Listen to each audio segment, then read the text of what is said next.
Well, if it really bugged you, Johnny, you wouldn't do it.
Whoa. Whoa, did you see what just happened? Did you see that? He just kept going. Hold it. He's been hit by a knife before. He's like, oh, no you don't. Oh! Dude, no way! I can't see my stamina, but I bet it's low. You're so close. I'm actually completely out! Oh god! I don't have a weapon to hit him either. Oh god! I still can't run! I still can't run! Oh, please help! Oh god! Oh no! You saved me 20. Oh, okay. Alright, cool. Good game. Oh, he's got fucking Master Key! In a shocking turn of events!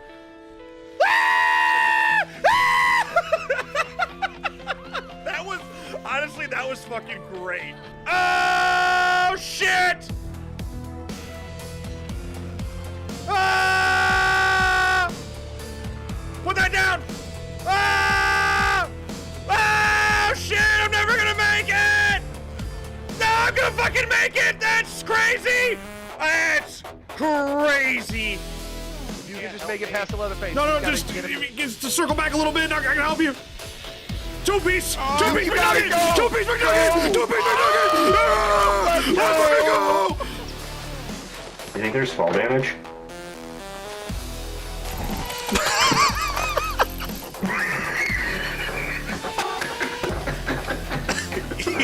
Yeah, I do. And they... Holy... What the fuck is that? Fucking... I ran out of stamina. There's a spider on my foot! Ah! Ah! Maybe 3. Dude, you look like you're about to go to heaven. The way you just slowly walked.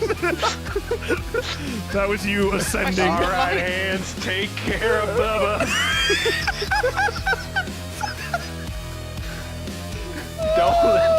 let them kids get away.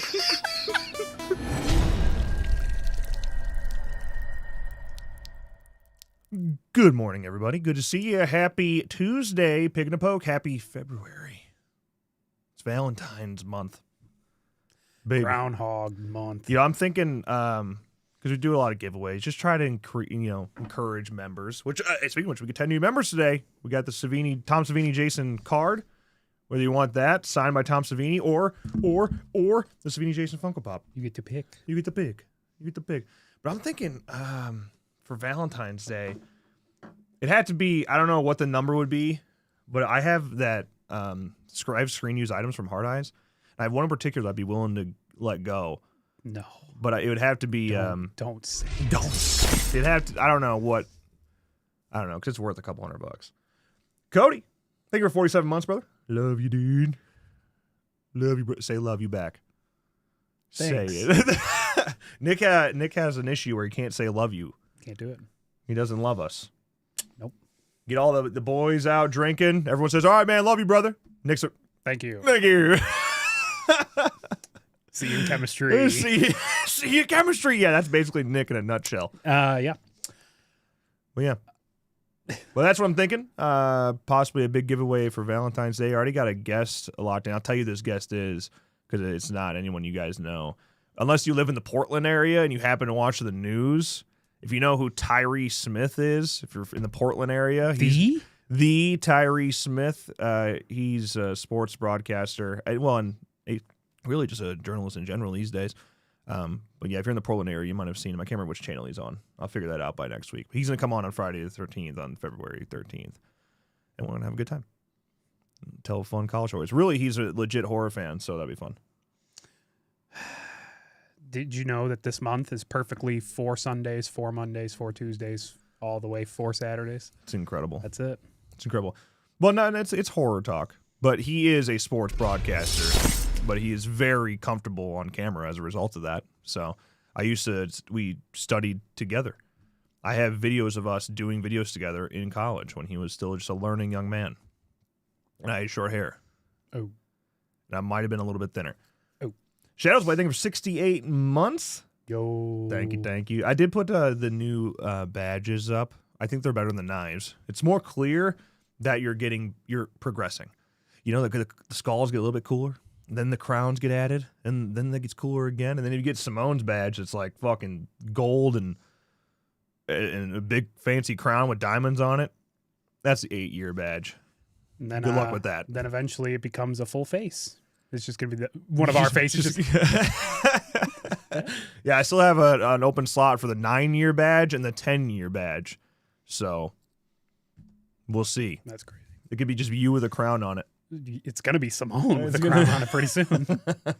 Okay, real quick. Talking points we got coming on today. Scream 7. A lot of Scream 7 stuff. Super Bowl trailer, TV spots, new poster, yada, yada, yada. Resident Evil live action trailer. I watched most of it. I got about halfway through it. I'm like, this is lit. I'm going to watch the rest of the show. And, they're obviously going to claim the stream, but I don't care. Texas Chainsaw Massacre got the most minute update, but I still wanted to talk shit about it. Hellraiser Revival also got the most minute update, but I wanted to maybe celebrate it.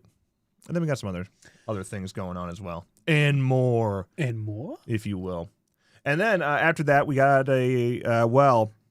specifically, let me see what order I did this in. So we're going to start a tournament today. It's our warm-up for March Madness, but it's our Valentine's Day one. Valentine's Day. Look at this. Take a gander at this. It's the Ultimate Lover Valentine's Day tournament. Okay. We have criteria for this. We'll go into that. We're going to get the whiteboards out, do some things on a scale of 1 to 10, and we're going to do this objectively. Who is the ultimate horror lover? And we'll get through the first round today, and then we'll finish it up next week. Probably is what's going to happen because we do have a guest on Friday, the same guest that was supposed to be here last Friday, legitimately coming on this Friday. He felt really bad. Okay, he felt really bad. He stood us up. He had something that came up with his kids. Shit happens. Stood Which is us literally up. what I said, by the way. I was like, he's got kids, and I know a lot's going on. Maybe something probably came with his kids. I know that's what happened to me. That's exactly what happened. So I didn't know we were doing this Valentine's Day thing. yeah, I told Nick not to look. I was like, it'll be a nice surprise. I put some effort into this bracket Because I had to have it make it where it works when we do it in real time and like have animations for like, let's say for example, a team, I don't know, left team one, let's say Lori won. Look at this. Animated back in like that. Isn't that incredible? Wow. Yeah, so I had to make sure it actually worked. And it took an absurd amount of time. Not that much. It wasn't that bad, but I'm just saying. Yeah. Because fuck it, we'll do it live. We'll do it live. Yeah. Okay. Well, with that out of the way, though, let's go ahead and jump into our topics. You said you have not seen the TV spot, right? The big game spot. We say Super Bowl here. Fuck off. You do sue me. I have not seen it. Do you remember when Super Bowl commercials used to come out during the Super Bowl? Triggers me. It really does. It's like, hey, here's our Super Bowl commercial. Well, that's weird. I'm not watching the Super Bowl right now, am I? I don't remember what year, but there was a year that YouTube was like, hey, during the Super Bowl, whenever an ad plays, the second it's over, it's on YouTube and it's in a big playlist. And like that was so cool. I'm like, wow, that's awesome. And then the next year they're like, and now they're out before the Super Bowl. I'm like, oh. Yeah, why? Yeah, you're just taking viewership away from the Super Bowl. Right. Like people watch for the Super ads. Bowl for the ads if you're not a huge sports fan. Right. Sports fans, we watch for football and we get the ads. Everybody else watch for the ads and cool football's there. And the halftime show. And the halftime show. Which is anyone like super excited for Bad Bunny at the halftime show? Bad Bunny is like a big deal, I suppose. Yeah. Bad Bunny the wrestler, big fan. Yeah. I mean, hey, he's the #1 artist in the world, so. Yeah. Now, like movie trailers, this doesn't bother me as much. But shit like the Xfinity trailer, or the commercial that we're gonna talk about here in a little bit, like, dude, save that. That could have won. That could have won Super Bowl ad of the year. I don't know. I was definitely looking forward to sitting down and just organically like not going to the bathroom, just sitting there glued to the screen waiting for Scream. Yeah. But yeah. Well, here we go. Too bad. We're gonna watch it today, right now. Let's go through it. I have a couple things I want to point out as well, but let's watch it first. I felt like lag. Sorry. One more time. Fear. Hello, Sydney.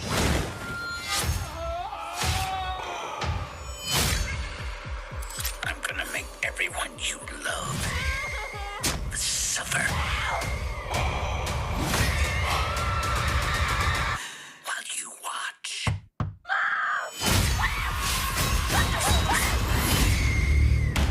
This killer has been planning his attack for years.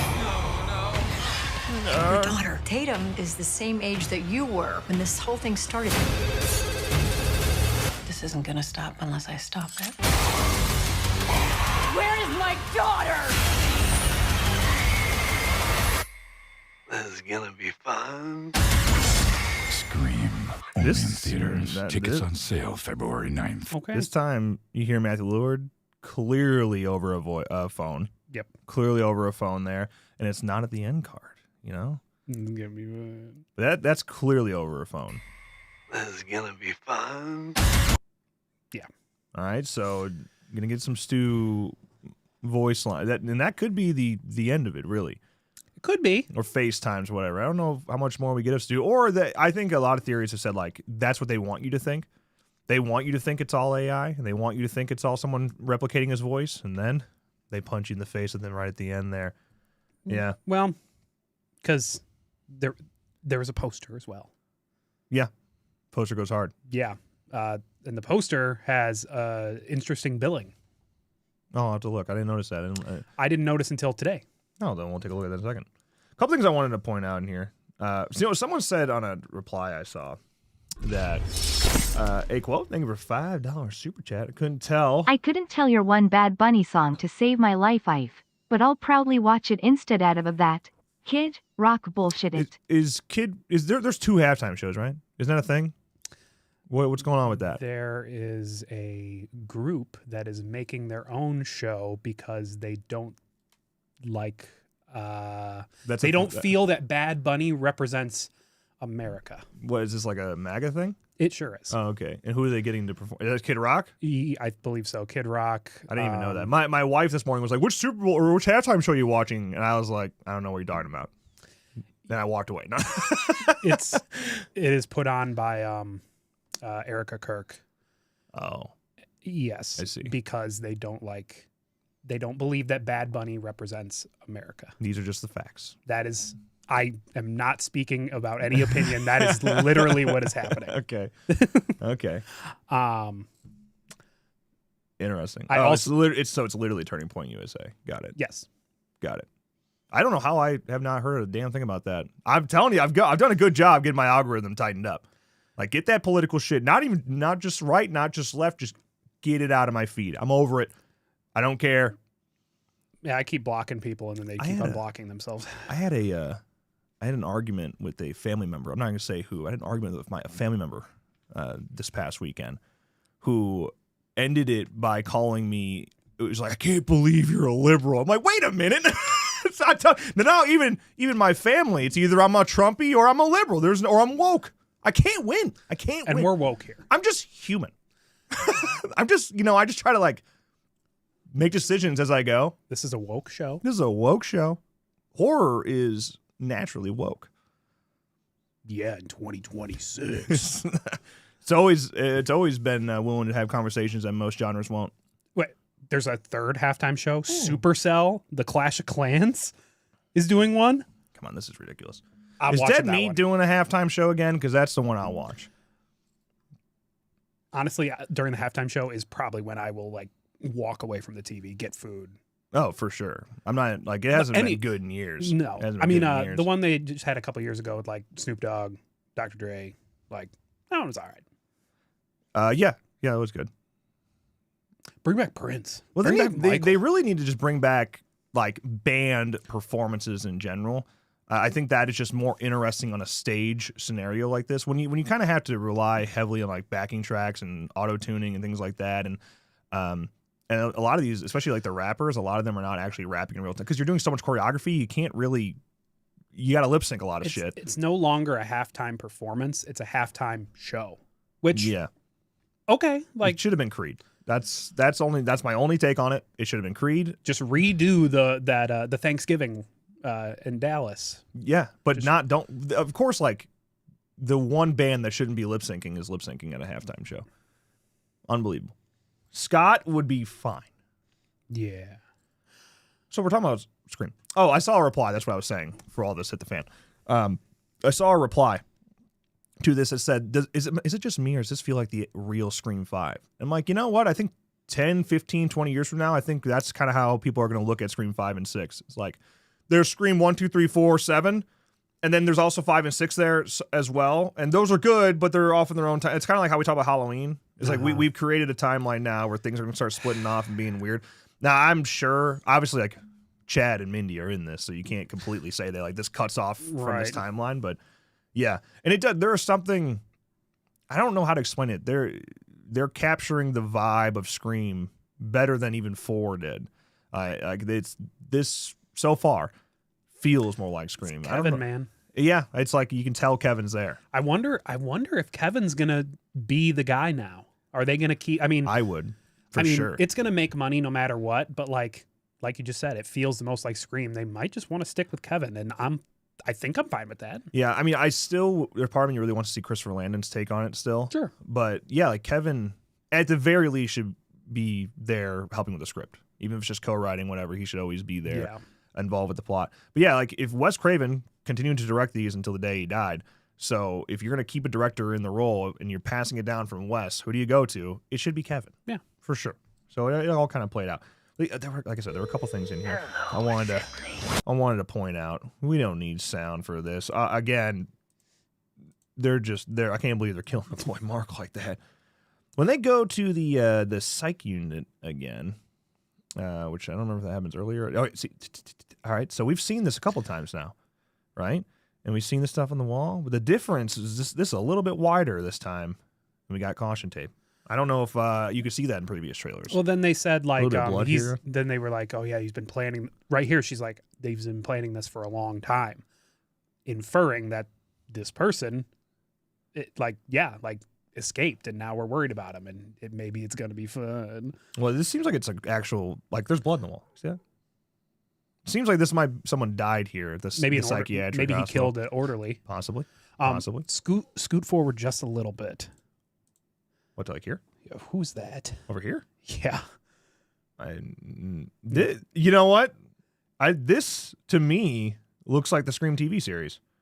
This looks like maybe this is Audrey, and this I don't. Maybe that's supposed to be Karen, and then what's her face? Kind of does. This looks like Kiss. That's Gene Simmons right there in the middle. I don't know what's going on here. That's Doodle Bob, dude. That's Doodle Bob. Me hoy, me no, me no, me no. I actually think this is supposed to be Maureen Prescott. I think that's the point. I think actually a lot of these. This still looks like Billy to me. This is Billy's Facebook profile picture, MySpace profile picture. Fucking mogging. We get a little bean guy back here. This is the house burning maybe back there, or just the house in general. Stu, it's definitely Stu's house. Like there's the front door, there's a garage here, the attic, and yeah, I don't know. I'm sure there's many Easter eggs going on in there. Iron Maiden would be sick, by the way. I'm for that. Sorry, a couple things I gotta make sure I'm recording on all fronts. I really gotta just be better. You just gotta be better. Okay. This is a lovely shot. Thanks, Hank. We're on top of it. Could be. You never know. Is Hank still living? Probably. This is the thumbnail image. Nice. In the thumbnail. Yep. Another goner. I want to talk about this clip, but not until we talk about the TV spots. Have you seen the TV spot of this clip? No, but I saw people talking about it. Yeah, because it's a little bit longer, and it's you get a little bit of animosity between our lovely gals. I don't know if there's anything else I wanted to point out in here. Death scenes, yada yada yada. It's gonna be fun. You know, we don't have to go frame by frame beyond where we are here. I think this happened. This is the opening scene right here. Yeah. Sad. Very sad. It is sad. It's an incredible home. Why? I don't know. Stu needed to torch his own house? Maybe. Or whoever it is like related to Stu. You know? Stu's sister. Here's the poster. Here's that new poster. Yeah, look at the billing on this poster. Well, if I'm gonna do that, I gotta. I mean, just there, the big names. Oh, Nev Campbell, Isabel May, Jasmine Savoy Brown, Mason Gooding, Matthew Lillard, Joel McHale, Courtney Cox. I think Courtney Cox has always kind of had the "and" credit, so that makes sense there. But he's better than Joel. Well, very clearly he's not making it, but the fact that he is, top billing, not top, but you know what I mean. This should be the poster, by the way. Absolutely. This should be the theatrical poster. This dominates the floating head poster. The superhero poster. Yeah, it's not even close. Go back to your roots. This is the poster. They're doing the prints for this limited run, select theaters for opening night that Thursday night. So you can get one of these if your theater is participating, if you're early enough. I need that for my hope chest. Yeah, I don't know. It's going to be something we have to buy off of eBay probably. Then when they do character posters like this, we get one with Courtney Cox on it. And then once the movie's out and we find out that Melissa Barrera is back, she gets one. Yeah, this is dope, man. Like that's Scream. That's what it should be. Not fucking floating head superhero posters, not Avengers posters. The one with like just Ghostface in the fire, that one's pretty cool too. But this is Scream. That's it. That's what it should be. The TCM poster. Okay. It's fun. Cool. It's not that Scream, brother. When you look at that, you don't need a title card there. You know exactly what you're looking at right there. Yeah. Beautiful. Beautiful. And even if it wasn't Nev, like if there was a different character in there, you would still know it's Scream. Because that's what Scream is. That's all. That's all I wanted. Correct. Yeah. Okay, now this is the TV spot. Another TV spot. There's like 40 that have come out. I'm just going to go over a handful of them. But let's take a gander at this one. I've been planning this for a long time, Sydney. Your daughter is the same age you were when this all started. Is your mom gonna let you out of your cage tonight? You thought you could protect her.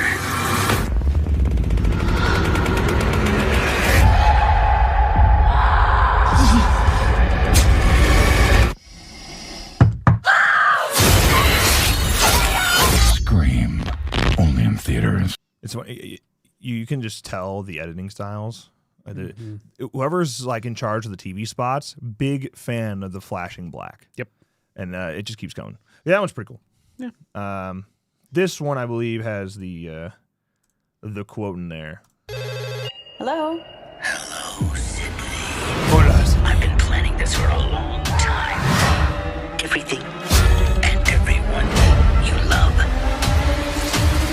We're gonna burn it all down. Where is my daughter? ¿Dónde está?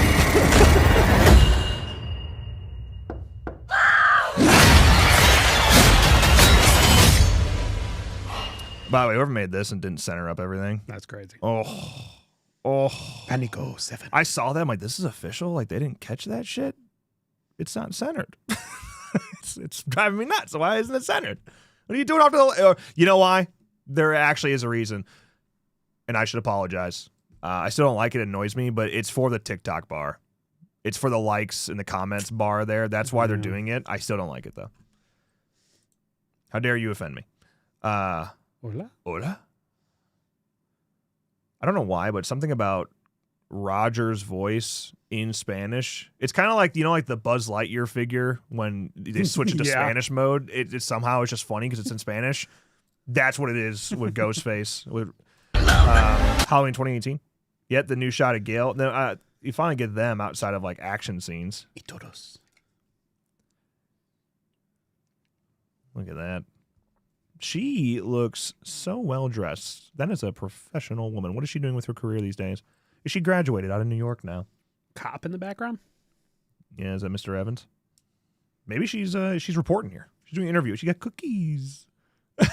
Milk and cookies. Santa? Very nice.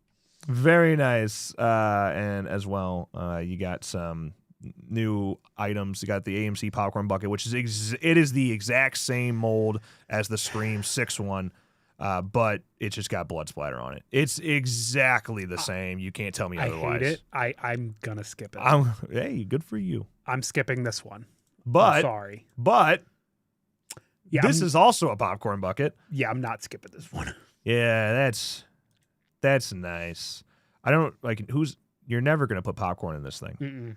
This one, I'm kind of over the whole popcorn bucket bullshit. You're not making a bucket. You're making a cheap display item and charging as if it was a popcorn bucket, and it's just nonsense. And it's working. Yeah, and it's working. This one at least I can see you putting popcorn in that. It makes sense. Who the fuck? Why would you? That's like half a small popcorn. What do you mean? But yeah, it's cool. Yeah, it is cool. I need that. Yeah. These were found on Macari, being sold already. Yeah, everyone does like the pre-order stuff. Well, we're not ready for this yet. I have one more of my bookmarks that I actually did want to show. I didn't pull it up. 1 second. Let me close some of my tabs as we're going along here. Panico 7. To be honest, I'm not over the popcorn bucket craze. You're not over it? I'm not over it. I love it. I really do love it. My only complaint with it, I'm cool with doing the gimmicky popcorn buckets, but can you actually make them where they're designed to put popcorn in? Like, don't make it so obvious that you have no intention of putting popcorn in your popcorn bucket. Like, the monkey one, perfect. Yeah, that is a perfect popcorn bucket. Yeah. The Ghostface head, that one's perfect. No issues with that.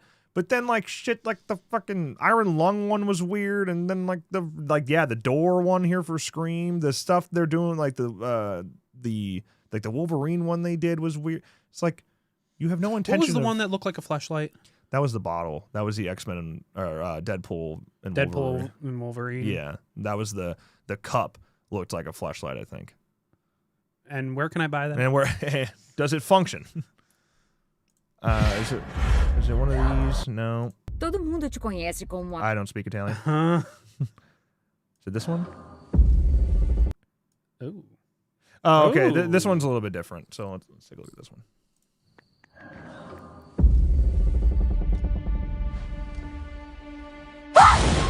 Jesus, you scared me. You know, if my mom catches you.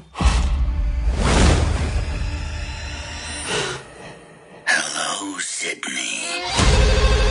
Your daughter is the same age you were when this all started. If you hurt her. I'm not going to hurt her until you're here to see it. Scream only in theaters. I appreciate Scream bringing back the theater, the trailer voice. Yeah. Yeah, the flashing. Yeah, Jesus. they're all about it. He loves it. What the hell is this? Dune was the flashlight? Nice. I'm pretty sure X-Men and Wolverine had it too, or it's Deadpool. And Wolverine. Just send me a link. Just anyone. Jesus, Just send me a picture. Oh. Wrong set. Wrong set. Yeah, he's creepy. He's got. He's like a wannabe fuckboy.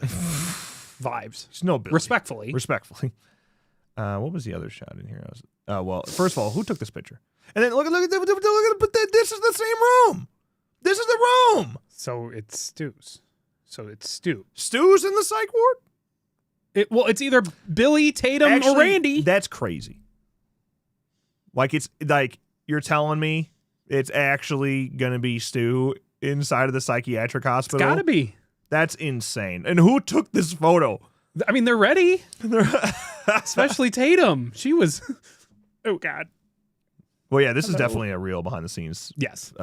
Photo, but it's just funny. It's like, from that day, someone immediately after the scene cuts away from the, did you put your liver in your mailbox? Someone's like, hey, real quick photo, yearbook. That's good. Skeet's just pissed off for no reason. That was his, he was edgy. Yeah. He was an edgelord. Jamie Kennedy's like, oh. I like how Rose is like, she's like, all right. Yeah, Rose and Matt are the only ones. And that's why that's why Stu has this photo in his room, because he's like, dude, I'm the only one that was photogenic that day. So yeah, clearly it's either, or it's someone super obsessed with them. Maybe it's Chad and Mindy with picture of their Uncle Randy. It could be just looking at the images that are like drawn. Like, he's a good artist. Does that feel like a Stu thing to do? He's a good artist. Yeah, you have to be like a special kind of upset. Yeah, it could be Stu. It could be Hank. It's not Hank. It's not fucking Hank. I wish it was, but it's not. Thanks, Hank. We're on top of it. Hank's dead, bro. He's got to be dead. He definitely, after Billy died and all this happened, he definitely drank himself to death, right? He's either dead or he's 90. He drank himself to death, right? You can see that Mason. Wait a minute. Is that a knife? This is why you don't go frame by frame, by the way. That's a knife right in his chest. It's really hard to tell. Enhance. Bro, it looks like she stabbed him on accident. Look.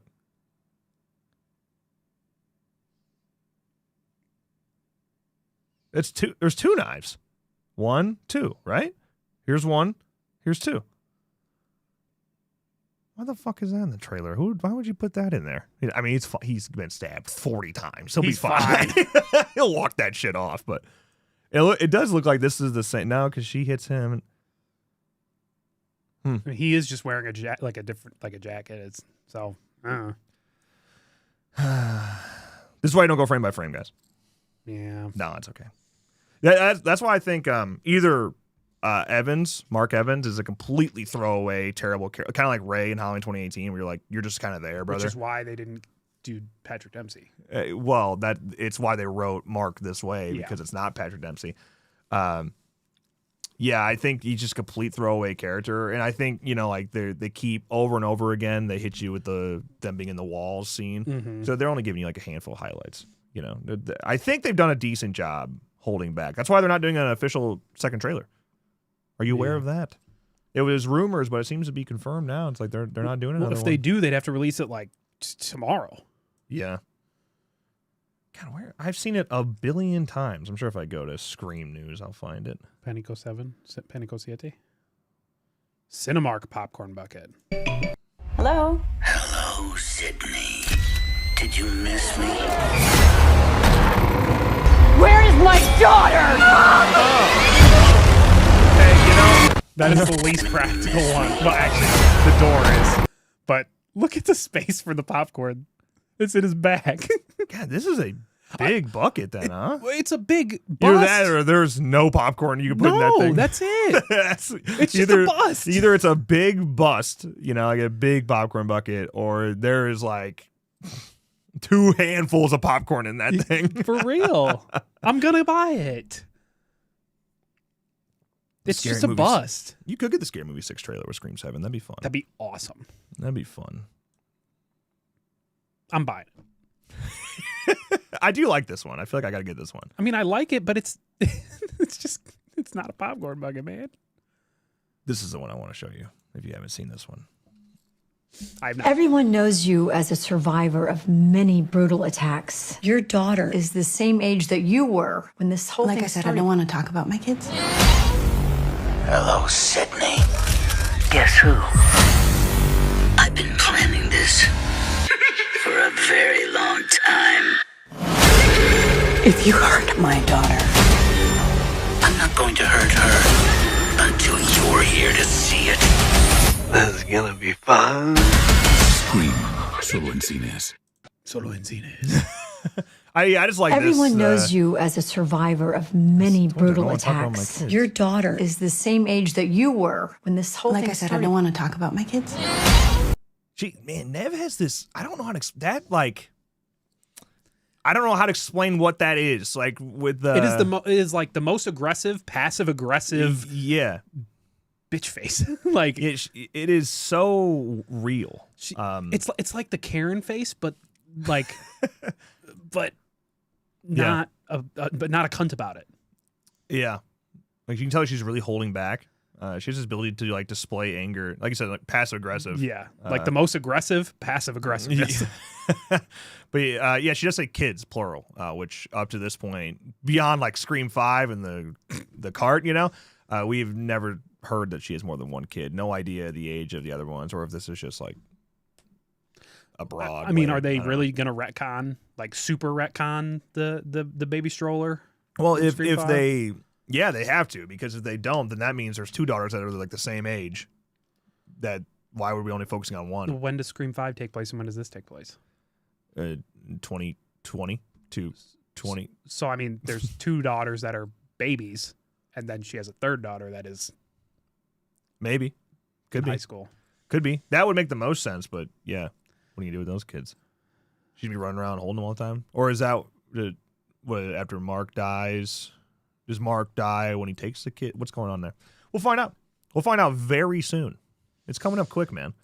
Only a few weeks away. I'm still so excited. Oh, I was like, why is this in my bookmarks? What is this? We're not in my bookmarks. Have you seen the trailer for Stranger Things Tales from 85? No, but I knew it was coming out. Dude, it slaps. I mean, I haven't seen Stranger Things, so. Well, that's because you stink. Correct. Let's watch, shall we? With X quality. Hey. Hey. Hey. Coat! I need a coat! Anything happens to her, these woods hide a lot of mistakes. I walk along the city streets you used to walk along with me. The big snowstorm is coming next week. That's when we'll start the campaign. And every step I take reminds me of just how it used to be.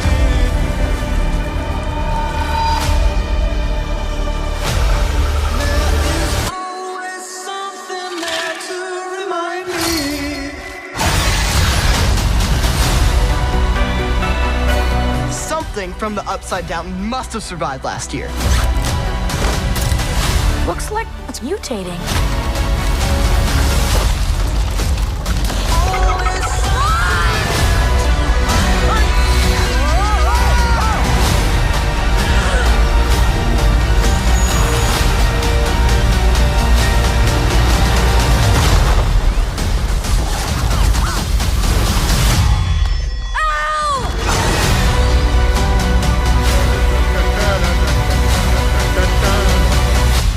I've kind of always had a crush on you, Steve. I've always had a crush on you too, Nancy. No, I mean Natalie. Natalie. I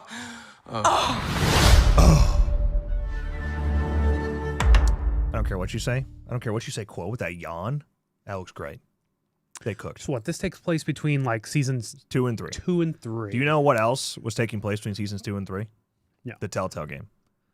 Oh. 100% this is the story of the canceled Telltale game. That's awesome. Now, I mean, because some people are really running with that and being like, they took all the animation. No, like, they didn't take the animations or art that Telltale had, but it is 100% the same story or close to it that Telltale was going with. And they're like, fuck, we canceled the game. Telltale died. It's still good. Let's make it. So they made it an animated show, and that's where we're at.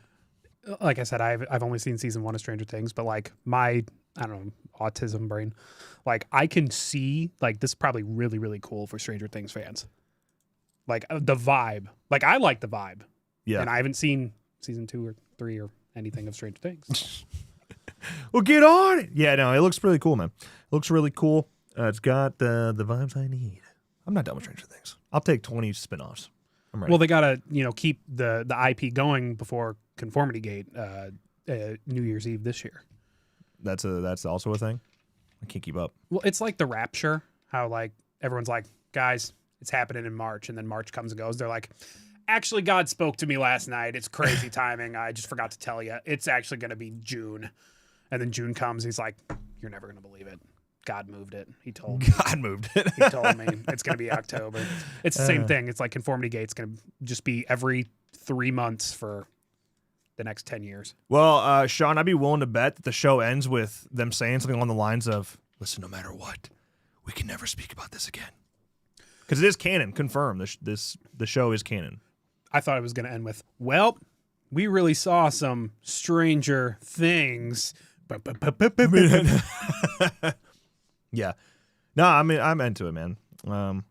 I like these animated shows. Also, because it is probably literally the Telltale game made into a show, that I really trust Telltale. And if this is where they were going with it, then I'm sure it's going to be a fun watch. And I'm okay with that. I'm okay with that. I'm not a hater. Not a hater here, nor there. I'm not a hater. Speaking of trashy trailers, let's take a look at this Resident Evil Requiem live action trailer. Ooh. I heard it's horrible. Nobody likes it.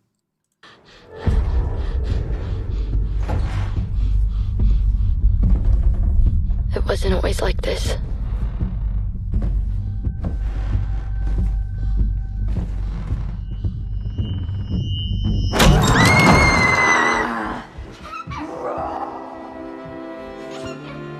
I used to think we were lucky. I thought we had it all. No, I'm joking, man. A simple house. Good life. Sunday mornings. Dance-offs. Afternoons at the park. Story time. Just one more, Mama. It was our perfect little world.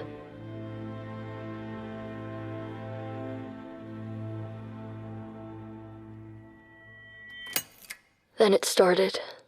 First the sirens, then the emergency broadcasts. Due to the citywide outbreak, you were advised to take shelter at the Raccoon City Police Station. Food and medical supplies will be provided to everyone in need.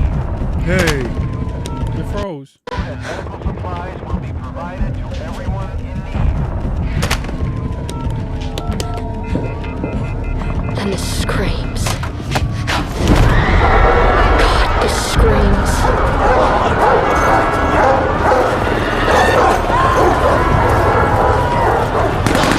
Look, there's Nemesis. And then silence. And I learned something I never wanted to know. How fast everything you love can go away.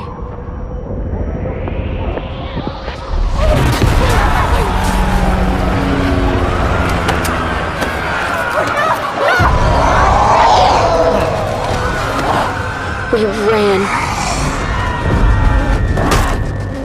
We fought.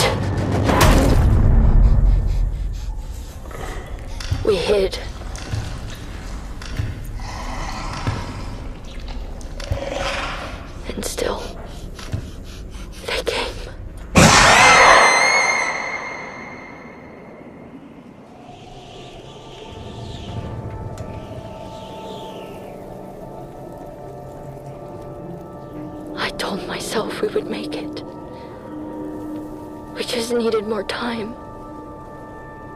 You always think that you have more time. Until you What don't. he means is the mother-daughter story, totally inspired by Last of Us. Which is fine. All these fucking zombie things are the same. If anyone finds this, tell them I tried. Tell them I was still me. Right up until the end. Oh, dang it! Incredible stuff. That's so sad. That's the last of them. Facility secured. Copy that. Raccoon City is ours. Goes hard, brother. Damn. I mean, truly incredible. What you know what's funny? This piece of magic here, which, by the way, that's so hard. Like, Resident Evil, there is not a good Resident Evil movie. Doesn't exist. They all suck. I don't care what anybody says, I'll die on that hill. Correct. Every single one. Dog shit. Zach Cregers, maybe change that for us. This is special. And you know who directed this? The same guy that directed the incredible blockbuster hit, arguably the best movie of 2025, War of the Worlds. No. Yeah, same guy. Same guy. The guy who directed War of the Worlds directed this? Yep. Yep. What happened? Yeah, it begs the question, what happened with War of the Worlds, man? Script does a lot of the work, you know? That is the amount of effort. Holy shit. Yeah, well, it's totally supposed to feel like Resident Evil 2, I will say. Like, that's what they're going for there. And then, like I said, the mother-daughter relationship is like, you know, the virus starts, hey, clean up. It's kind of like Last of Us, except it ends very differently, obviously. But like that story, tale as old as time. Yeah, I don't remember how to say her name. Micah Monroe. Yeah. She good. So I just want more of that. Forget the game. Just let's finish that up. Yeah, that's nuts, dude. That's awesome. Yeah, That's it's crazy how much money is being put into commercials these days. Yeah. Like that had a bigger budget than Sweet Revenge. Okay. It did.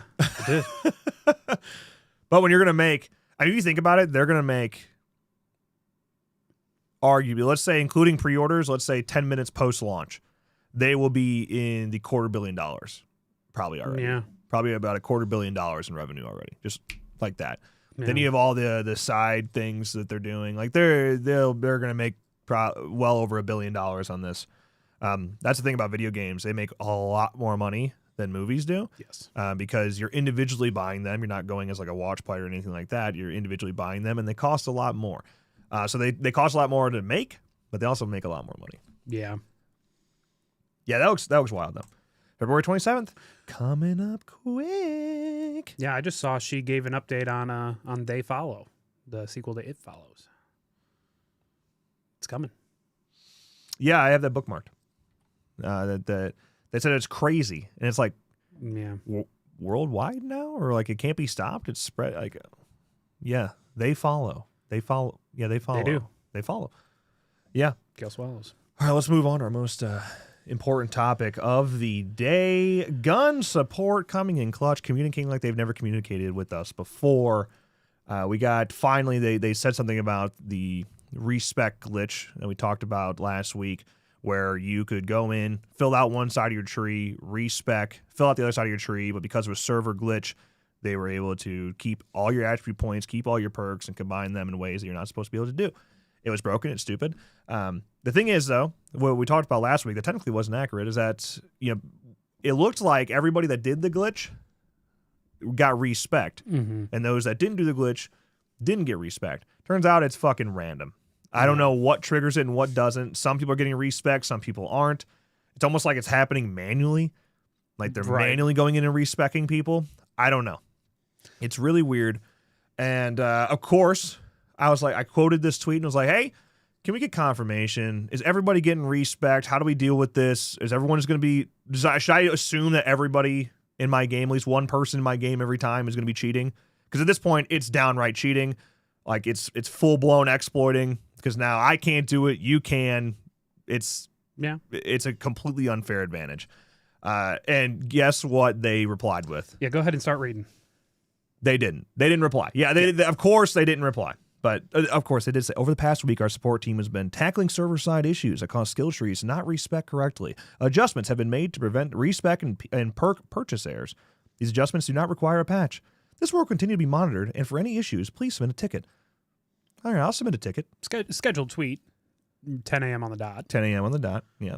But, because was it last show? We were like, I can't believe they haven't said anything. Addressed it. Yeah, it's a little weird. No, Well, now they have, but they have chosen to not say anything else. Just honestly, at this point, it's healthy for the game. I know it's inconvenient, and we're not going to like doing it.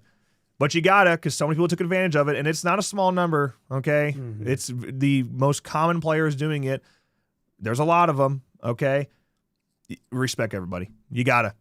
Press the button. We know you can do it because you've done it before. Just do it. Yeah. Get it over with. Anybody that still wants to play the game is going to go through and rebuild out their characters. I know it's inconvenient. I don't want to do it. But I would much rather go through that experience than have consistently be worried about somebody abusing an exploit that... Because, like, what do you expect? You're going to go in and respec yourself? You could, by the way, anyone that's exploiting. You could go respec yourself. I had my fun, Yeah. but it's time to play fair. Yeah. This is gamers we're talking about here. Right. It ain't going to happen. So hopefully they do what I would say is probably the right thing here. Just respec everybody. That's what you got to do. If that's the only way to fix it, then do it. Now let's just see all the replies that they've dropped since then. Let's take a look. Oh, look at that. 0. Oh, almost a year since the last time they tweeted. Yeah. Almost went a year of silence over here on gun support. They don't do a lot of supporting. I was going to say something. I'm like, they didn't say what game they're talking about until the end where they posted support at Yeah. I'm like, I don't know what game you're talking about. Is this Layers of Fear 2? Yeah. It's just one of those things. Like, why? You talk about transparency. What am I looking at here? This? Yeah. What is that? Oh, yeah. I forgot to put this in the topics, so I guess let's talk about it now. In case you're wondering, Puppet Master has one last DLC sale going on right now. It's being delisted. It's happening here in about a week now. But last chance, if you want to get the final DLC, you can get it on sale right now through February 9th. And make sure you create a Steam account, get the game. It's free. Yep. Before it gets delisted. That way Yeah. you can always have it. Yeah, literally go onto your phone, download Steam if you don't have a PC, create an account, and add Puppet Master to your library for free so that someday if you get a PC, you can still play this game well after it's delisted. Yeah. Please. And if you want to get the DLC, which it's cheap, it's all cheap DLC, you can do that before February 9th or it'll be gone for good. People going missing around here, they're gone for good. First time. Okay. Real quick, this isn't huge news. Bloody Disgusting has an exclusive interview in some way with Saber, and they shared a quote today I thought was interesting about Hellraiser Revival. It said, unlike traditional horror titles, we do not want to simply scare the player. The director of Clive Barker's Hellraiser Revival tells Bloody Disgusting, we want to make them feel discomfort. He admits, on rare occasions, plural, occasions, we had team members request to be switched to a different project because they found it unpleasant to work on something this explicit. All right. I'm sure that's true, but good grief. Is this game ever coming out? Great question. Just because we keep big emphasis on how gory and explicit this game is. If they have submitted and they're dealing with the ESRB and Peggy, I promise you it is going to be a struggle for them. Especially Peggy. Yeah, they're probably going to get an AO rating outside the United States. They might make it to M rating in the United States, but outside of that, I don't think they'll be fighting for a Peggy 18. Yeah. They'll be fighting for it. We'll see. Especially in Australia. Peggy 18. Peggy 18. I don't know. I mean, if we're of gore. If we're getting a little interview like this, like maybe they're closer. I was hoping that they'd be doing something at PAX. Heard rumors of that. Maybe they PAX, are. Summer Games Fest. I don't know. Maybe they are. You would think that one of these big shows between now and the summer, they drop a release date trailer. Yeah. But you got to have a rating to do that. Correct. So we shall see. Real quick on this as well, since we talked about it last week. The All-American Massacre, which was the short film that Bill Moseley was doing back in the 90s. That was like a direct sequel to TCM2. And when brought back Chop Top, yada, yada. That got canceled because of legal issues. And it's just kind of been an urban legend ever since then, spread around on like VHS tape footage. It looked like it was coming back. They're still running a funding thing for it. It's a scam. The whole thing's a scam. Bill Moseley confirmed it's a scam. No. And then Dragon Studios is specifically run by Richard Driscoll, who has been in fraud trouble before, has pulled this stuff before, multiple crowdfunding films that never come out, never release. All-American Massacre, if you see anything pop up about it, trying to take your money, it's bullshit. Sorry. And hopefully you see more articles get pulled. Bloody Disgusting, this is one of the things, Bloody Disgusting confuses me sometimes. Bloody Disgusting pulls their tweet, deletes their tweet, doesn't delete the article. They put an edit at the top that said, "We have been reaching out to people involved with this and have confirmed that it is not happening." And then the whole rest of the article is still there. Like, you can check out the crowdfunder here. Like, what? No. It's just one of those things, man. But yeah, like Bill Moseley himself, straight up like, they do not have the right to do this. I am not involved. It's bullshit. Nonsense. And then I also discovered that Bill Moseley tweets way too fucking much. I was trying to go through his replies and find specific replies. Dude, he must retweet 100 things a day. And a lot of it's political. And I don't even care like what his political views are. It's just like, that's just not healthy for you. Get off of X and stop reading about politics on X. It's just not good. Honestly, stop reading about politics on any social media platform because no matter what, it's going to be biased. Well, yeah. Go do your own research. Good grief. But yeah, just so you know, I had to go through about 150 political retweets to get back to the reply I was looking for. It was like, God damn, Bill. So yeah, that's where we are with that. For real though, they anything related to it, they should delete. And just in case you wanted to see I found it. Not his touch of frame of. And someone actually was like, hey, can you confirm or deny this? I feel like this is not true, but man, I hope it is. And nope. Then you mentioned last time the person that was going around trying to actually do it and get everything together to make it happen. They said they dropped out of it, and then it's going to all be AI bullshit, is what they said. Was it? What's the name of the YouTube channel? Is it Channel? Isn't it like Channel something? Channel Awesome? No. What is that? No, I don't know. But yeah, they were working to try to get it out, and then eventually they dropped out of it. Yeah, it's just a pain. This was like a year ago or something. Dragon Studios released a new video yesterday explaining the situation. Really? I kind of want to see it. Well, now I want to see it. I'm sure it's totally responsible. Dragon Studios? Studio? Is this like on the fundraiser? Discord DM. Oh, nudes? You say what now? Huh? All right, let's take a look.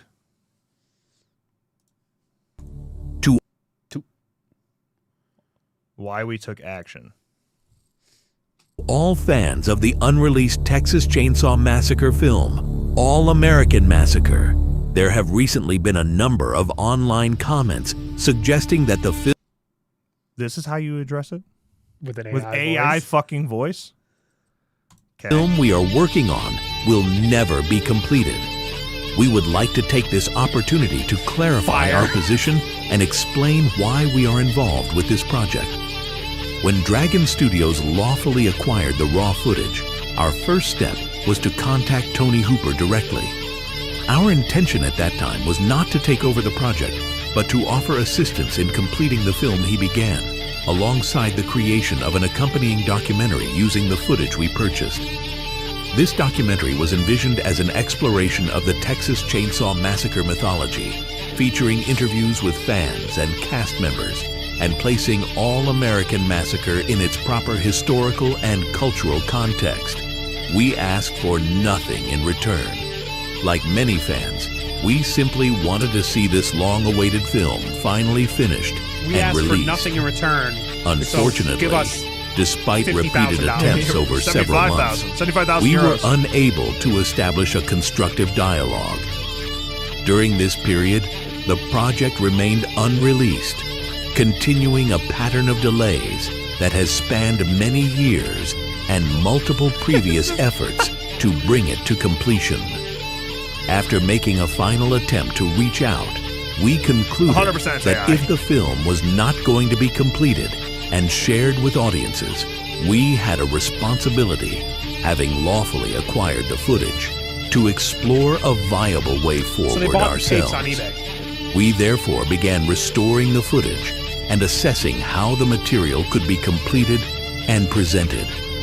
Our approach evolved into treating the film not only as an essential part of a feature-length documentary, but also as a companion piece to I it. can't even listen to the voice. Our I'm so goal distracted. is to assemble All-American Massacre in the best and most complete form possible, finally allowing audiences to see this long-lost footage alongside the documentary I that almost don't- it's so bad that I almost contextualizes don't think it's its AI. creation and legacy. In December, we launched a crowdfunding campaign But I via did Cinebacker download it. to allow fans to take part in this process, whether by seeing the film first, All supporting right, fuck off. What are the comments saying? Okay, I don't want to listen anymore. Fuck off. Oh my goodness. They literally downloaded like in video AI.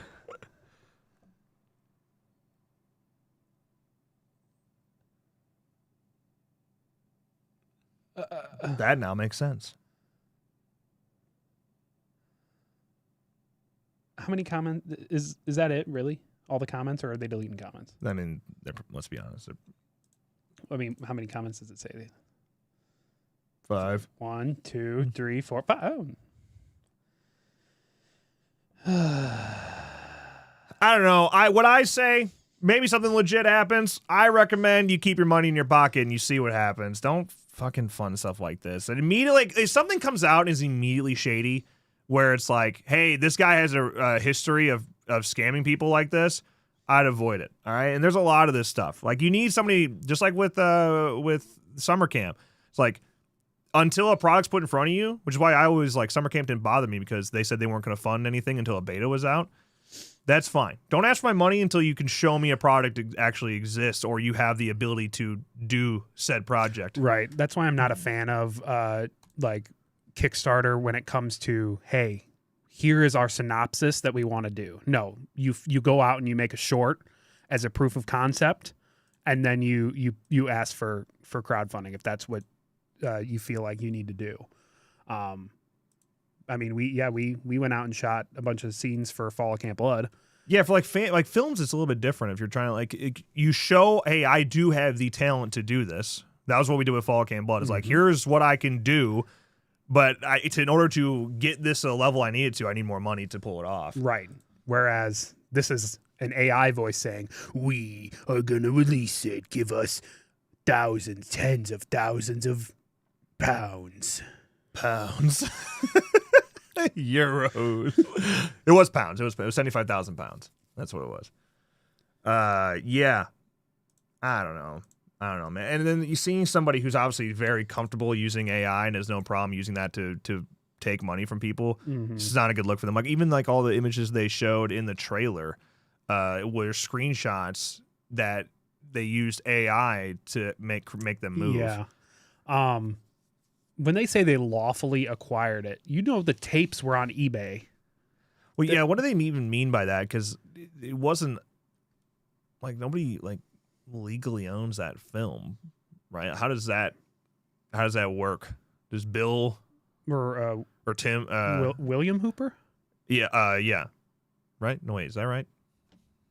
William Tim? Hooper? Tim Hooper? Mr. Hooper, if you will. Toby's son. Toby's son. I mean, he wrote it and directed it, so it is kind of his. That's interesting. It never came out, so yeah, it's his idea, I guess. But Tony. I knew it was a T. Tony. I knew it was a T in there. Because like I said, that YouTuber, I need to look it up. William Tony Hooper. We were on the right track. Yeah, he's like, yeah, the tapes are on eBay, apparently, and they're showing short little clips, and I think it's real. And then he reached out to, I think, William Tony Hooper, and he's like, yes, that is real. And I don't want to move forward with the project. And so that's why he's like, all right, I'm going to stop covering this project. So if they are real, they lawfully acquired them. They bought them on eBay. Yeah, I don't know. I don't think that gives you distribution rights. I don't know. Like I said, I would just save my money is all and see if they can do something. I also don't even know what your money is. Yeah, they've already raised $12,000. I don't know what that money's even go towards because wasn't the point of the crowdfunding for reshoots and stuff like that? Right? Weren't they going to do a modern day shoot with Bill? Yep. That's what Bill already said. I'm out. Yeah. So what? Yeah. Okay. And then you could donate 10,000 pounds to be in it. Yeah, it's not a good. Well, also, how much have they raised? $12,000. 12 pounds. And did you see how many backers there were? It was like 7. It was like 7 backers. Well, it's more now. It's gotten around a little bit. It's gotten around a little bit. What do you mean Halloween the game hype? There's no Halloween news. We can't have hype today. But what I do have is a particular set of skills. Oh boy. Hey, we're almost under 200 days. I mean, time flies. We're almost there. I'll point at the progress meter one time here. We're at 0. It's not looking good for the giveaway today, but you know what? There's always Friday. Butch Hartman with the O-Axis streaming service. Yeah, he like refuses to acknowledge it. Oh yeah, I forgot about that. Yeah. He literally will not acknowledge it. There's been no updates. How much money did they get from that? It was a lot, wasn't it? Yeah, it was quite a bit. Yikes. Probably the same people who tried to get Savini Jason from a QR code. Well. Yeah, you're probably right. Well. Tinley Park is Chicago. South Chicago, I think. Right? Tinley Park is South Chicago? It's Chicago, but yeah. Yeah, I've gone to concerts there. Is that what you're asking? Anytime someone's like, hey, where's Tinley Park at? I'm like, you going to a concert? You're looking at concerts in Tinley Park, right? Because that's where everybody goes. Yeah. Tinley Park. That's where all your washed out bands go to perform today. I saw Sum 41 there. Great performance. I don't know. So, hour 10. Yeah, give or take. I can get there in like 35 minutes if you really want. Really? You couldn't even get to the highway in 35 minutes these days. Bit. See? Told you it was a concert. Yep. Every time. Stained is touring. Is that what it is? I fucking knew it, dude. I knew it. So predictable. Yeah, Stained with Seether and I think Hinder. And why are we not going? Bailey hit me up this morning. It's funny that I knew like Tinley Park, washed up band, Stained. Oh, that's got to be who it is. Yeah. Because Bailey sent me one for Indianapolis this morning, so I just assumed that Stained was going to be at Tinley Park as well. Yep. You might have to go. Seether? Hinder? That'd be fun. Okay, what the hell are we on now? Oh man, I accidentally closed out one of the things I wanted to talk about. Yeah, there we go. And who mistake? Hey. All right, we're going. God, they got everything. Look at this horror comic. The Exorcism at 1600 Penn is getting a movie adaptation from Blumhouse and Atomic Monster. The story said the White House has become a demonic battleground for good versus evil. The West Wing meets supernatural terror. Yeah, that's awesome. I'm a big fan of this is crazy. That's great. You're a big fan of the White House? It doesn't. I understand you may not like who's in it at any given time, but yeah, the White House is still sick. Come on, there's a lot of history there. You ever watch Designated Survivor? No. You should watch Designated Survivor. Why? What's wrong with the White House in that? No, so they had Cal Penn, who is from Harold and Kumar.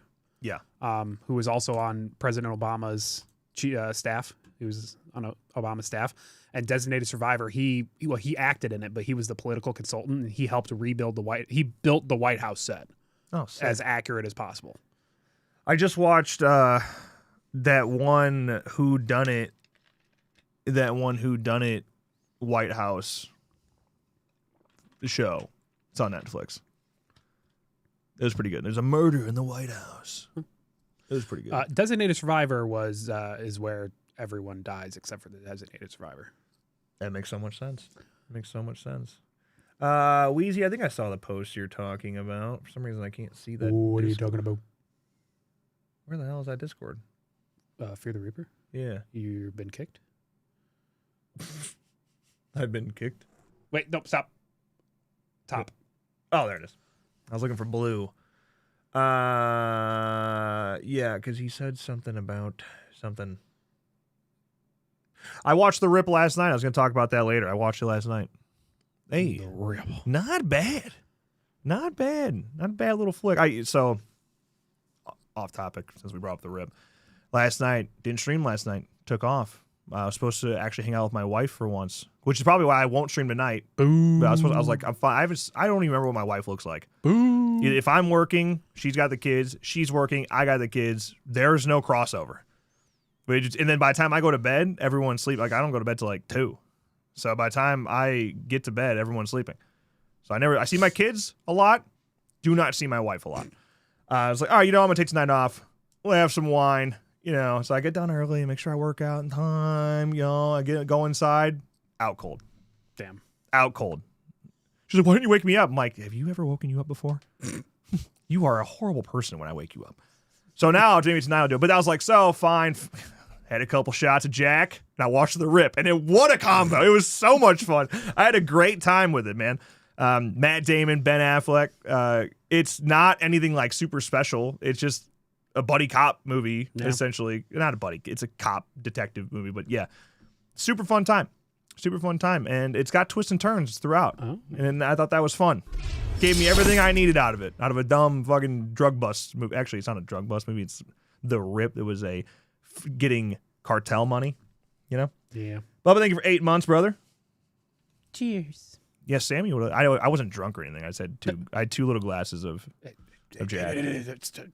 You're summoning. Don't tell me. You're summoning him. Are you going to do a shot for the stream? I think you need a shot to spice up the stream. Just woken out of his slumber. Okay.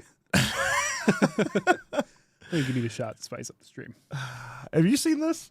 I have. This totally went over my head, man. This is from Bloober, but countdown to their next game announcement. So it seems recently updated. Eric, thank you so much for becoming a member. Hey, look at this. Look at this. We're well over halfway through the stream, and we're 10% of the way there. Let's go. We are cooking. All it takes is one member train to get there, and we get to give away something cool. Yeah. So countdown to Bloober's next announcement. This was just a countdown, but now they've added the quote, "Some things never leave the walls. They only learn to wait." With the real rose petal. Ooh. It's bleeding. Ooh. What's the play button there? Nothing. It just... Thou art sick. That did not work yesterday. That flies in the night. Howling storm has found out thy bed of crimson joy. Dark secret. Thy life destroyed. I clicked on it yesterday and it didn't do anything. So, I don't know. Update keeps going. 11 days, 11 hours, 35 minutes. We'll find out what the hell that thing means. It's lit.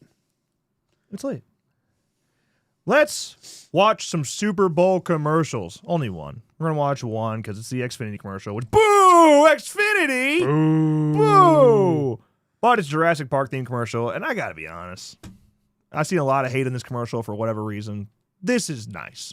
If this played in the Super Bowl and I saw it for the first time then, I'd be like, yeah, that one wins. You go, oh, yeah. It gets to the end of Xfinity, you go, boo! Boo! What'd I touch? Don't touch anything. We're stopped. You haven't seen this? This is failing all over the park. John. can't get Jurassic Park back online without... Whoa, this place is awesome. By the way, you should have plugged this in.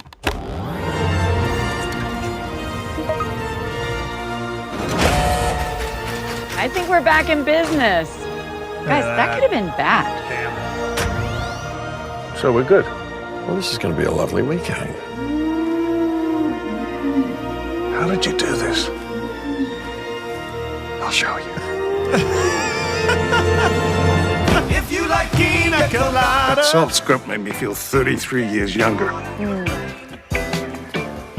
you getting good signal out here? Oh, thank you, Grace. Yes, Wi-Fi finds a way. So good, damn. I'll take it. My arms are longer. To the roar again.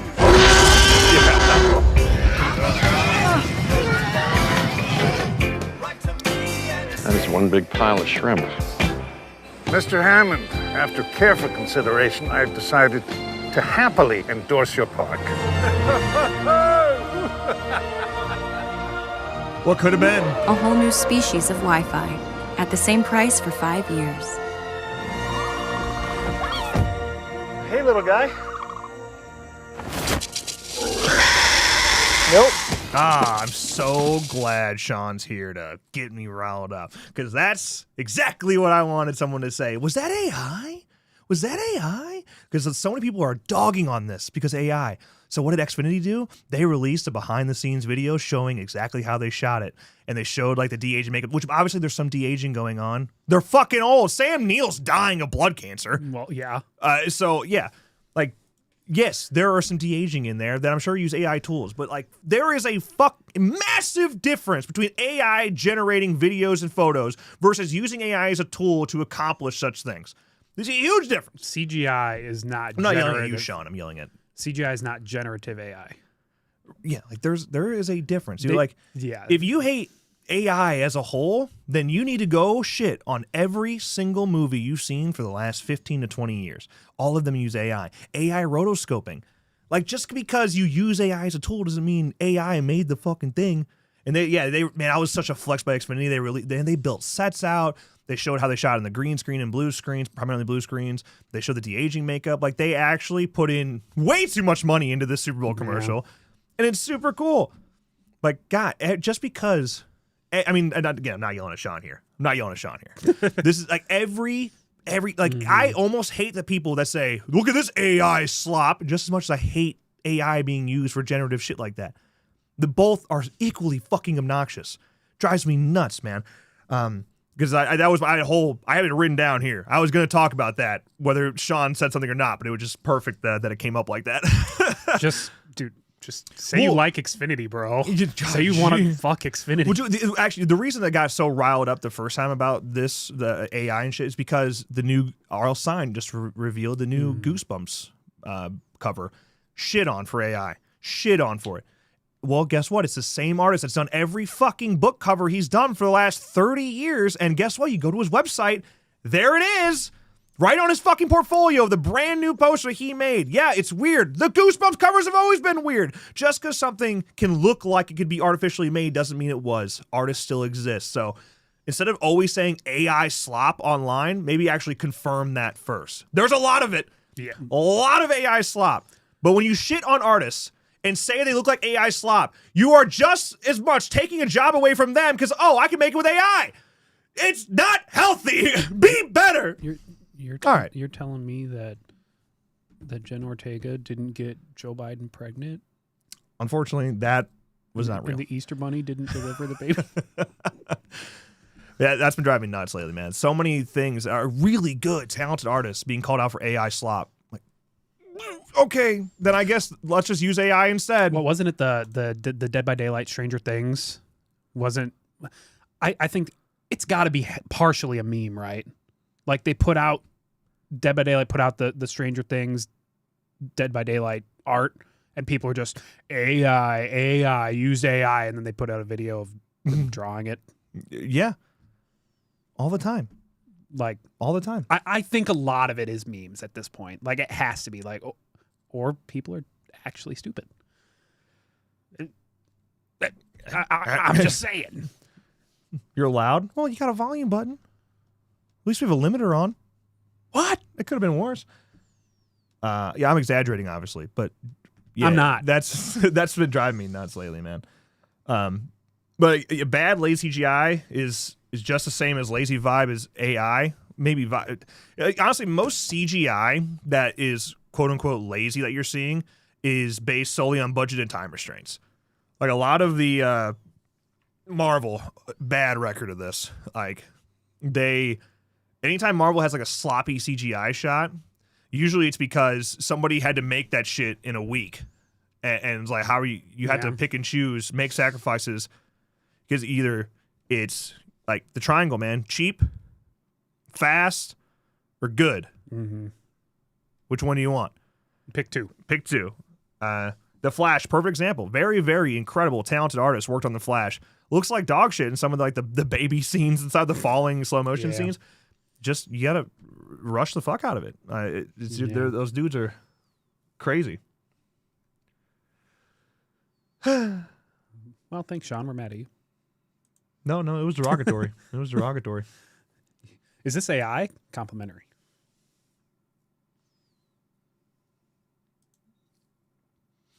Just saying. If you call it everything for being AI, the third eye in Doctor Strange. That was that was actually Benedict Cumberbatch's eye. That you know what's funny? That eye is actually kind of well executed. It's just so when you have CGI that is this weird balance between like Uncanny Valley. You're like, that looks fine. It's blended fine. It's it looks fine, but it's a fucking human with a third eye. You know? Yeah. It's just it's one of those things. Yeah. You know they call it AI for Albert Einstein. Yes.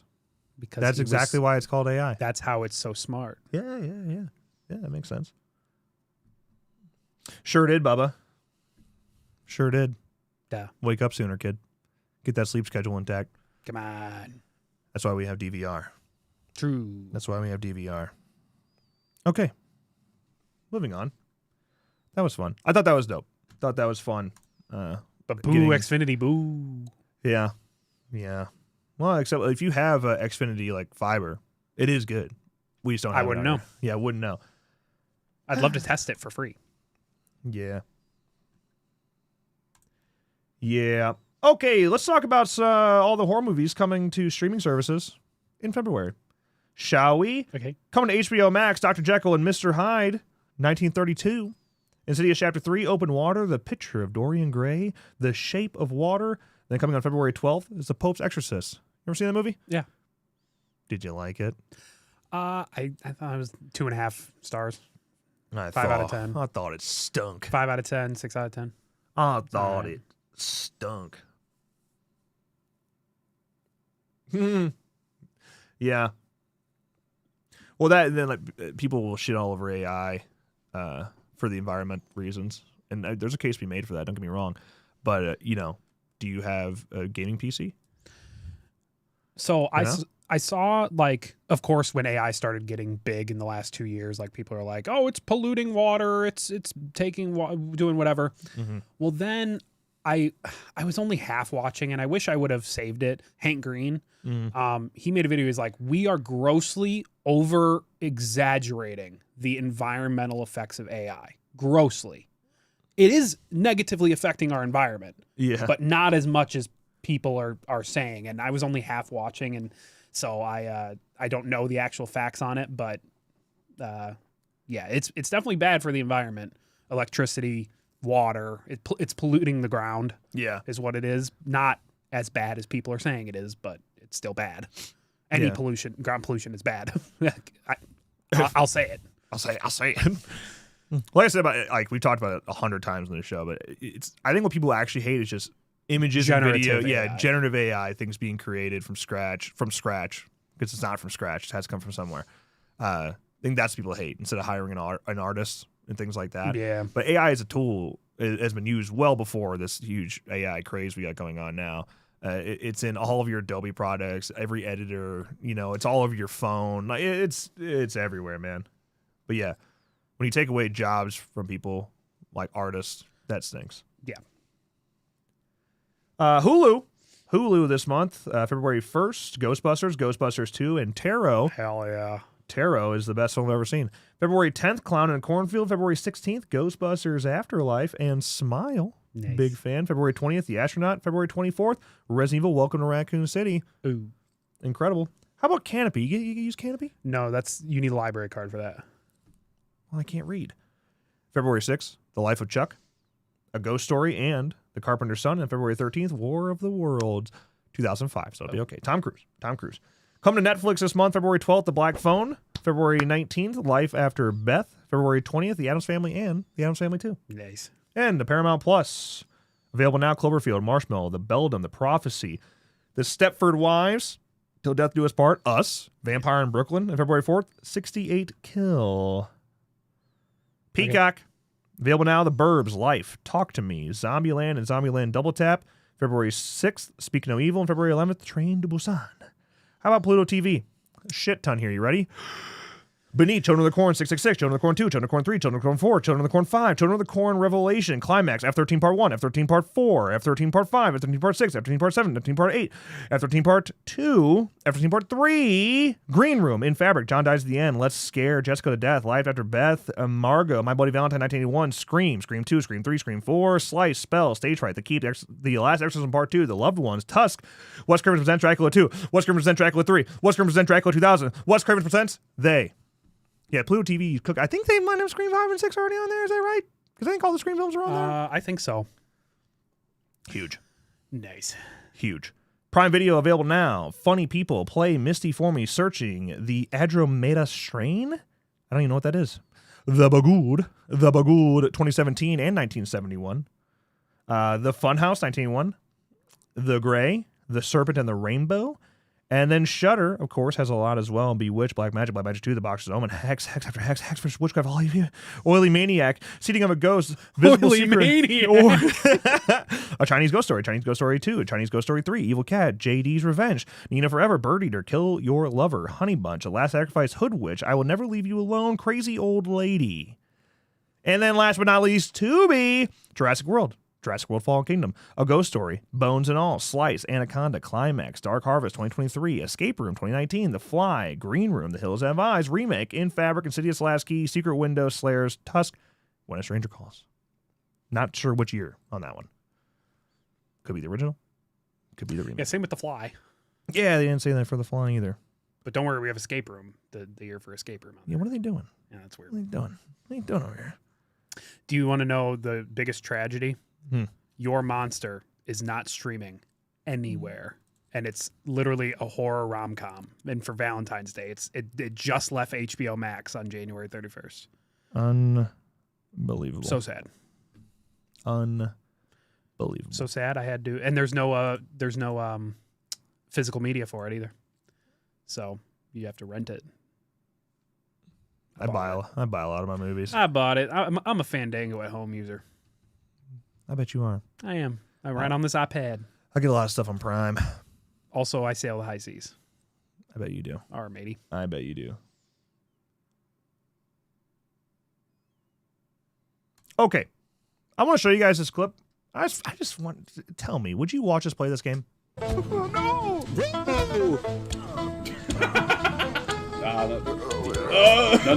wait.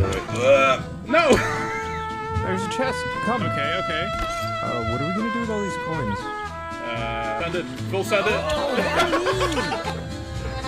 Bro, left. I'm trying. Bro. This looks so frustrating. Damn. Log Riders available February 12th. I feel like we should get it. I feel like we need to buy it right now. 2-player co-op platformer where you become a pair of lumberjacks trying to keep your balance while overcoming obstacles on a log. Log Rider. You want to ride my log? I saw that and I was like, dude, we got to play that game. We got to play that game together. I'm sure it would be enraging. Yeah. Absolutely enraging. All right. What? Are we going to talk about the box office this weekend? With the Iron Lung? And Send Help. Number 1 and 2. Yep, they were number 1 and 2. Did Iron Lung come out on top? I don't know. Box office this weekend. Mojo Jojo. Box office. Oh. No, it looked like Send Help.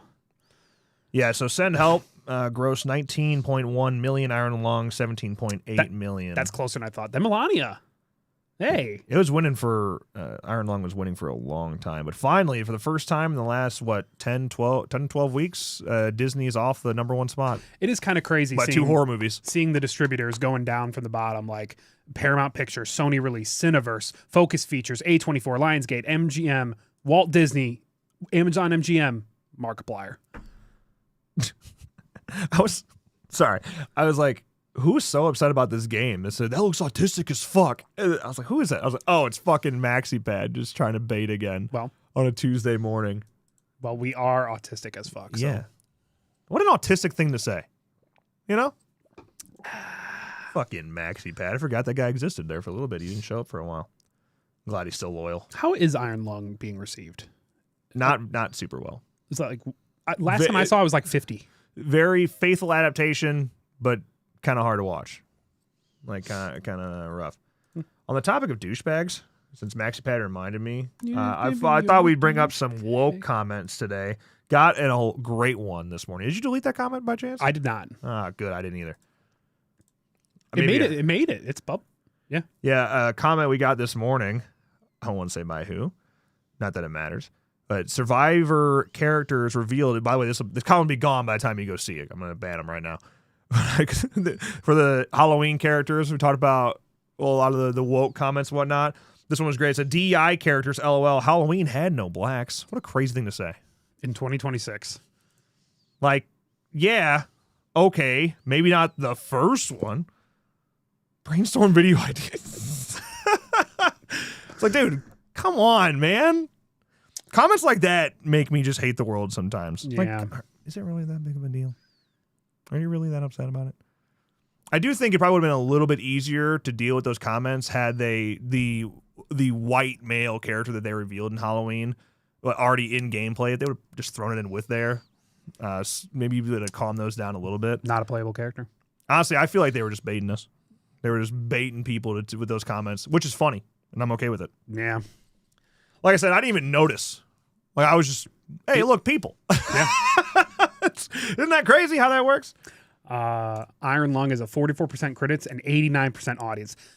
I will say, like, it's a YouTuber movie. Yeah, it's Markiplier. He's beloved. Mm-hmm. Like, obviously, it's going to have a high audience. Yeah, and if you do review it negatively, they've been coming after you. Yeah. It's been pretty bad.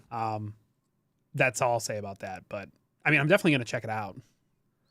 No, I didn't, Cody. I don't get alerted on replies. I only see, like, base comments, first comments. We only see based comments. It's very based. We only see base comments. Very based. Yeah. Let me, He is the FNAF guy, yes. And he was almost in the movie. I don't know if he was in FNAF 2. I haven't seen it. I got you this. Because I heard it's trash. Oh, why is it so cold? Because that wall is cold, bro. If you put your hand up to this light switch, where there's like the little gaps, you know, for it, it is just there's a draft. Straight up a cold wind draft. Outside. If you plug something in, it is outside. Yeah. Okay, so we got our whiteboards out today because we are going to be doing a game. It's something game. Oh, I can't press that one. That would have been such a spoiler. All right, take a look at our Ultimate Lover Valentine's Day tournament. We're going to be going through the first round. Actually, we might even just going through, because of time restraints here, because we took forever to go through the news. We're too busy raging about AI and Scream 7 and everything else. We're probably going to go through the west side here. West side of the bracket. West side? West side? Okay, so the thing about these tournaments, we've done a lot of these in the past, our horror March Madnesses and things like that. The only way to really make these work is you try to avoid your biases by creating criteria. All right, so I have criteria. That's why we got our whiteboards out today. Okay. What we're going to be doing is basing on a scale of 1 to 10, 3 different items for these people. All right, we have loyalty and devotion. If you're their person, are they ride or die for you? Okay. A 1 there would be bails, betrays, or kills you. A 10 there would be protects you at all costs, no hesitation. Okay. Then Protection and survival value. Do you live longer with them by your side? 1, you're dead immediately. Or 10, strategic fearless keeps you alive. All right, so that's your scale. And then we have emotional connection and growth. Is there actually emotional depth or capacity to care? A 1 there would be empty, cruel, or incapable of love. And a 10 would be grows, connects, and shares real care. So this is your important criteria. Okay. And then we'll add up our numbers, which I'm gonna have to have a doc up here. I guess I can type it in here. I can use my iPad. All right. So are we doing this together? Well, yeah. Are we doing 1 to 5, and so then we add them up to 10? No, just do 1 to 10, and then we'll add it up total, and then Got it. You know what I mean? Got it. You know what I mean? All right, so that means our first matchup on the west side: Laurie Strode and Sydney Prescott. Oh, wow. Wanted to start off with a real banger here. Round 1. I didn't do seeding, just to be clear. That's not like 1 and 16 going against each other. It's 1 and 1 for the ultimate lovers. So let's talk about loyalty and devotion. Laurie Strode, Sydney Prescott. Now, I think it's important. We got to run with the whole franchise as a whole. Okay. I think that's important. Laurie, according to my calculations, depending on the timeline you look at, has not only abandoned 1 child, she's abandoned 2. Well. So, Laurie abandoned Jamie, just faked a car accident and said, I don't want my daughter, and skedaddled out of there. And then she goes on and abandons John, and, she's in the mental hospital and whatnot, but never to be seen again. Yeah. So, not a good look there. Also, all her friends are dead. Push me to the edge. All my friends are dead. So I'm just saying. On a scale of 1 to 10 for old Laurie Strode for loyalty, Corey, do you want a job starting now? Can you write this down for me? Listen to a Google Doc these numbers, or I'm going to suck. I'm going to forget all these numbers. So, scale 1 to 10 for loyalty and devotion, Laurie Strode. I'm going to hit her right in the Achilles here. Hold on. Hold it.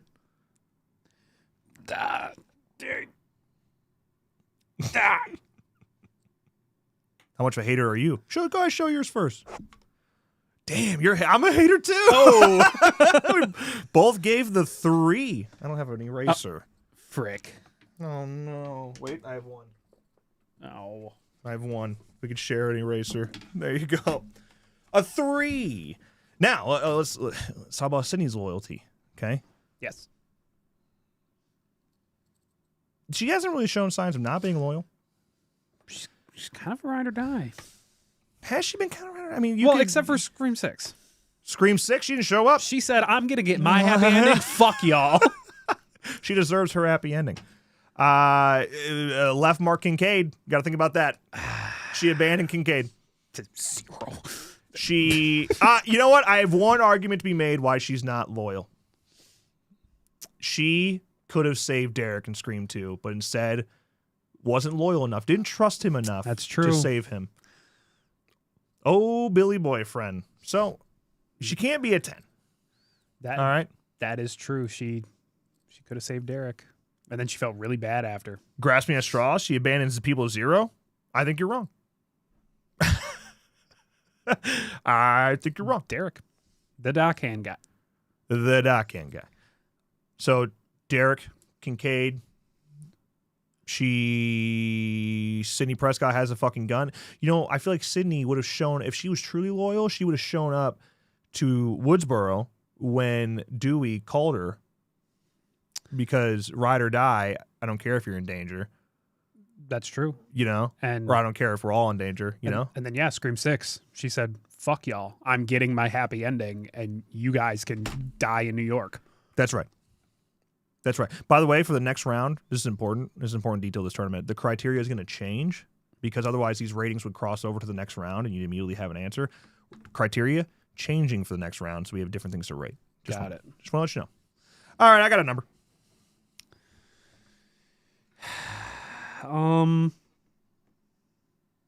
Okay. Go ahead. 5. I gave her a 6. I mean, she's loyal when it's convenient for her. That's honestly, yep. It's convenient for her. Yep. Yeah. All right. So first round 3 and 6. I'm going to get a paper towel. Fine. I'm gonna keep my eraser then. BRB. BRB. He's gone. Oh, my bad. He's never coming back. Oh, my ass. We need some tunes for this. Am I right? Don't you think we need a little bit of? Wish I had some. Can we want some royalty-free love-making music? I'm gonna type that in. Royalty-free love-making music. Royalty-free R&B love song. Oh, these are instrumental beats. Romantic music, no copyright. This is what we need. This is more like of a wedding romantic. I want like we're in bed naked romantic. I guess you got to do R&B then. R&B beats. It's raining. I love making in the rain. My tea's gone cold, I'm wondering why. Oh, I just got a message that the health department is at my job. Oh, that's awesome. I'm so glad I'm not there. Oh, now we're on Titanic somehow. All right, next category, protection and survival value. Do you live longer with them by your side? Starting with Lori. Oh, yeah. This just feels sad. I'm sure the lovemaking will happen. So. I'm just gonna I actually switch. I fuck with it. Yeah, sure. I mean, it's a beat. It's a beat, so. Royalty-free music, not copyrighted. Kevin McLeod. Overused royalty-free music. Kevin McLeod. Oh, for yeah. Sneaky Snitch. Just play it real quick. Play Sneaky Snitch. Yeah. All right. I'm just gonna go. I miss On Lap, man. Breaking copyright. Okay, for protection. Stop talking, Siri. What is your problem? For protection, survival value. Do you live longer with them by your side, Laurie Strode? I would say no. Maybe mommy Laurie was aight. Well, because she built a cage. Well, I mean, even in H2O, like, she's alright. Well, yeah. She's a hero then. I mean, boy toy dies. Well, don't we all? But I mean, everyone around her in the first movie, dead. Everyone around her in the second movie, except for Jimmy, dead. Loomis lives. Loomis should have been on this list. He did 10 out of 10 loyalty. 10. By the way, you're not on camera. 10 out of 10 everything else. I'm just saying. I'm voting for Lori. You know what? It's only fair.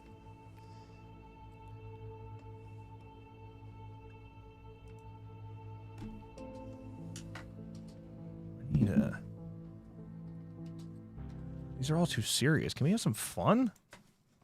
Where's the fun playlist? There we go. That's what I'm talking about. All right. Okay.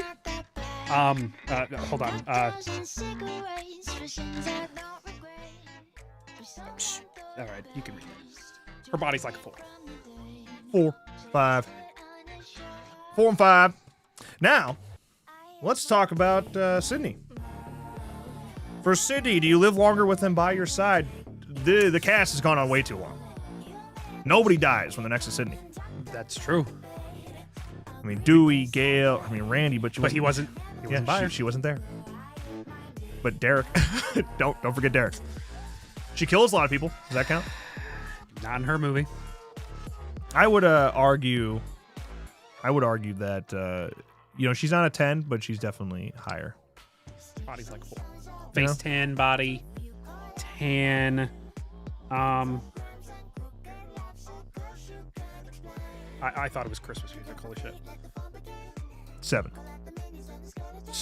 I want to change it to 6. No. 6, 7. Keep it 7. 7, 7. 7, 7. You got a tie there, is what you're saying. Or not a tie there, sorry. Okay, and then for emotional connection, is there actually emotional depth or capacity to care? Are they empty, cruel, incapable of love, or they grow, connect, and share real care? Which Lori? I know. That's the question. The score changes as she evolves. I mean, just go with the first Lori, I guess. We can go OG Halloween on this one. Halloween kills Lori, where she talks about the cherry blossoms, and then Halloween ends, where she goes to the cherry blossoms. Right. Where Hawkins gets her cherry blossoms. That's right. And her pumpkins. That's right. I mean, she does. I mean, Sydney's married with kids. She cares. She cares. She just married the wrong man. That's all. That's true. Y'all should do anything for family, even when it was Jill. You know, she's out there sacrificing her life to save Jill in Scream 4. Yeah. Of course, she got her aunt killed. She did. But it's fine.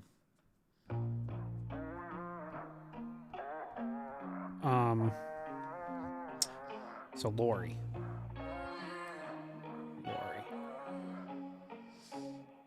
So for a 5 on here, it's shows empathy, but it's inconsistent. I feel like they're both kind of near there. Right. I honestly, I'm kind of right there for Lori. I think it's the definition. Yeah, it's 5. the definition. Honestly, I'd give 5 to both. Is what I would do. I think so. I think that's fair. For both. Which, based on my just quick calculations, I think that means Sydney moves on. I think so. The total doesn't really matter, Corey, but I just need to confirm that that is the case. So let's pull up the bracket, shall we? Sydney. Dink. Boom. She moves on. There she is. Sydney. Onwards. That brings us to our next matchup. Stu Mocker, the lovers themselves, Stu Mocker and Billy Loomis. Billy Loomis, what the fuck? Starting first with their loyalty. Now, we're starting with Stu. Loyalty? Easy. It's high. It's high. Very high. It's high. I'm not going to go all the way to a 10, though. No, because he was dating her for like 2 seconds. So I'm going. But she broke up with him for Steve. Yeah, for like 2 seconds. I gave him a 9. That's because peer pressure is far too sensitive. Dude, he's so loyal to Billy, it's unbelievable. He wants to fuck him. Like, Billy has a real motive. Stu's just like, I love him. I love that man. I'll do anything for him. Yeah, Sid won by 10. Unbelievable. She's incredible. She's an incredible woman. Now, Billy, loyalty. Very loyal to his mommy. Well, yeah. And Hank? I don't know if he's that loyal to Hank. I wish there was a way I could turn this down a little bit more. Yeah. But, not to Sydney. Well, kinda. He makes a whole plan. He kept a relationship with her, made sweet love to her even when he was going to kill her. Yeah. That's as loyal as he gets. Oh, yeah, and he did cheat on Sid. That's worth noting because Sam does exist in this world. So he's a cheating little bitch. Yeah, she does. So we hate him for that. I think it's a textbook. I think it's a textbook 5. To say the 5. I got a big 4 head. I got a 5. You got a 5 head. Whoa! I got a 5 head. So 5. The descriptor of 5 here is loyal when convenient. So to kill. You're right. Okay, protection, survival, value. Do you live longer with them by your side? A little tricky. How do you want to look at this? Well, because they're killers, right? So you don't really. I think what the criteria here, because we have killers facing off with survivors. I think you gotta rate killers lower in this category because they're going to excel in others. Right. But I do think when it comes to like Stu being a killer, I would rate him a little bit higher than most killers in here because I don't think he actually wants to kill people. No, he's just loyal. Yeah, he's just peer pressure. He's just loyal to Billy. Although Scream 7 might prove me wrong. Well, yeah. Yeah, so I'm rating him a little higher than. Okay. Billy gets a 9. What is this guy talking about? Oh. Ooh. I feel like going because what's the 5? Might help, might panic. Yeah, he might help. He might help. He might vanish. And then for Billy,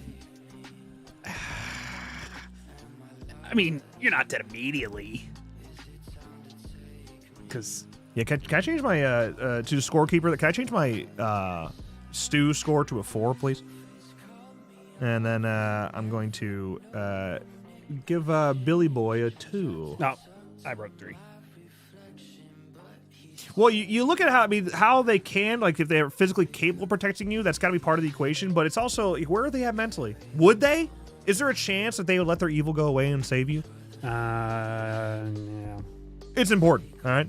Damn. Also, Billy's still not a 9. What the fuck are you talking about? That pussy-ass wet rag?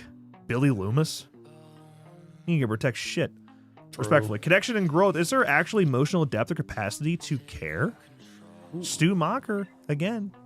Lover boy of George Clooney proportions. He's certainly not empty, cruel, or incapable of love. He has some empathy. Is it inconsistent? I don't think so. I don't know. It depends. I think if you're on Stu's team, he's with you. He's ride or die. Yeah, I think so. Grows, connects, and shows a real care. I can't go too high because he is still a murderer. Oh. 6-7. Too bad we're not the other way around. 7-6. 7-6. I didn't do any calculations there. Billy. He's got Billy. Dude, he's a sociopath. Mom's leave. Empty, cruel, and capable of love. I don't think he's incapable. He's not full psychopath, sociopath, but he's right there, brother. You have to get over that. Mom's leave. Mom's leave.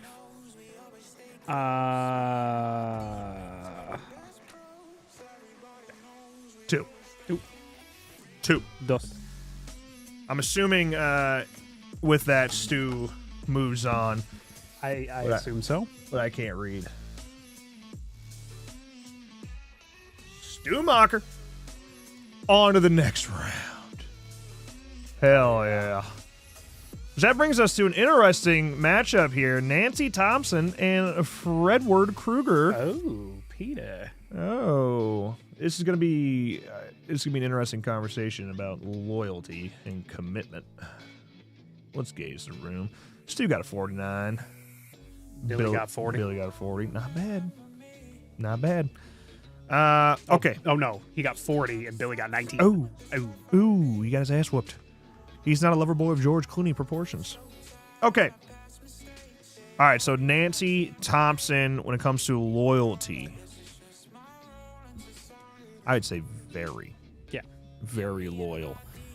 She was locked in a cage. It's not fair, you know? But I think across the board, she's an incredible wife in New Nightmare. Mm-hmm. Very loyal to her patients in the Circle group. Yep. You know, at Weston Hills. Or not Weston Hills. That's Freddy vs. Jason, the other one. Yeah. Mm-hmm, mm-hmm. I think she... You know what? Ride or die, brother. Beep. Oh! Over to 10. A 10 out of 10. The thing is, the 10 in this category is protects you at all costs, no hesitation. I feel like she does that. Yeah. I feel like she does that. I could go a 9, but her body's like a 10. True. Now, how about Freddy? Well, he's not ride or die. He's an abusive husband. We saw that, and Freddy's dead.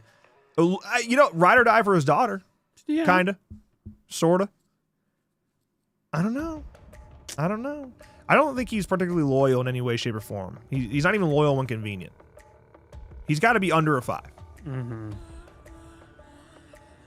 Yeah.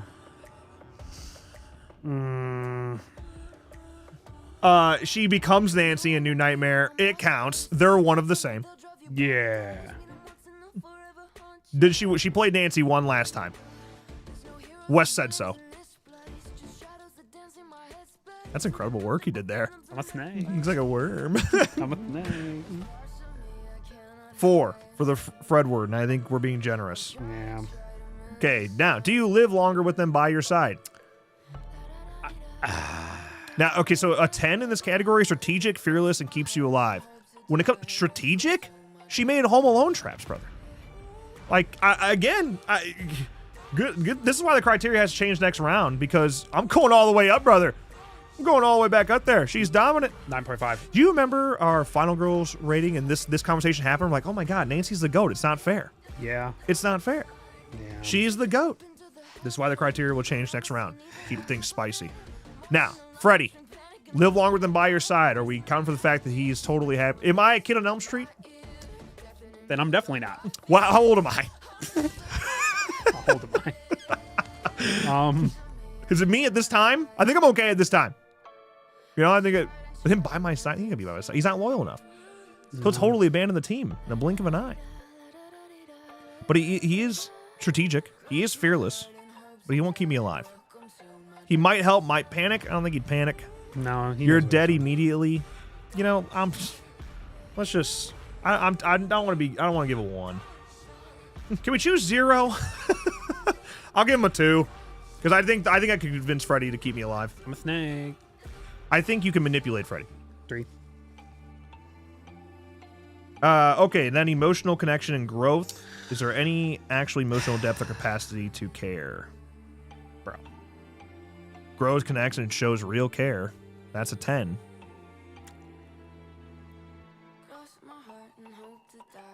I can't give 3 10s. God damn.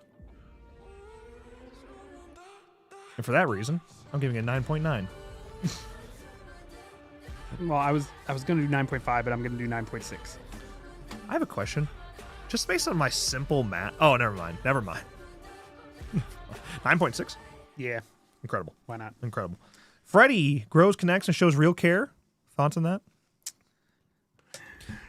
Here's the thing. He does show a little bit of empathy in, like, Freddy's Dead. Yeah. Do you know why?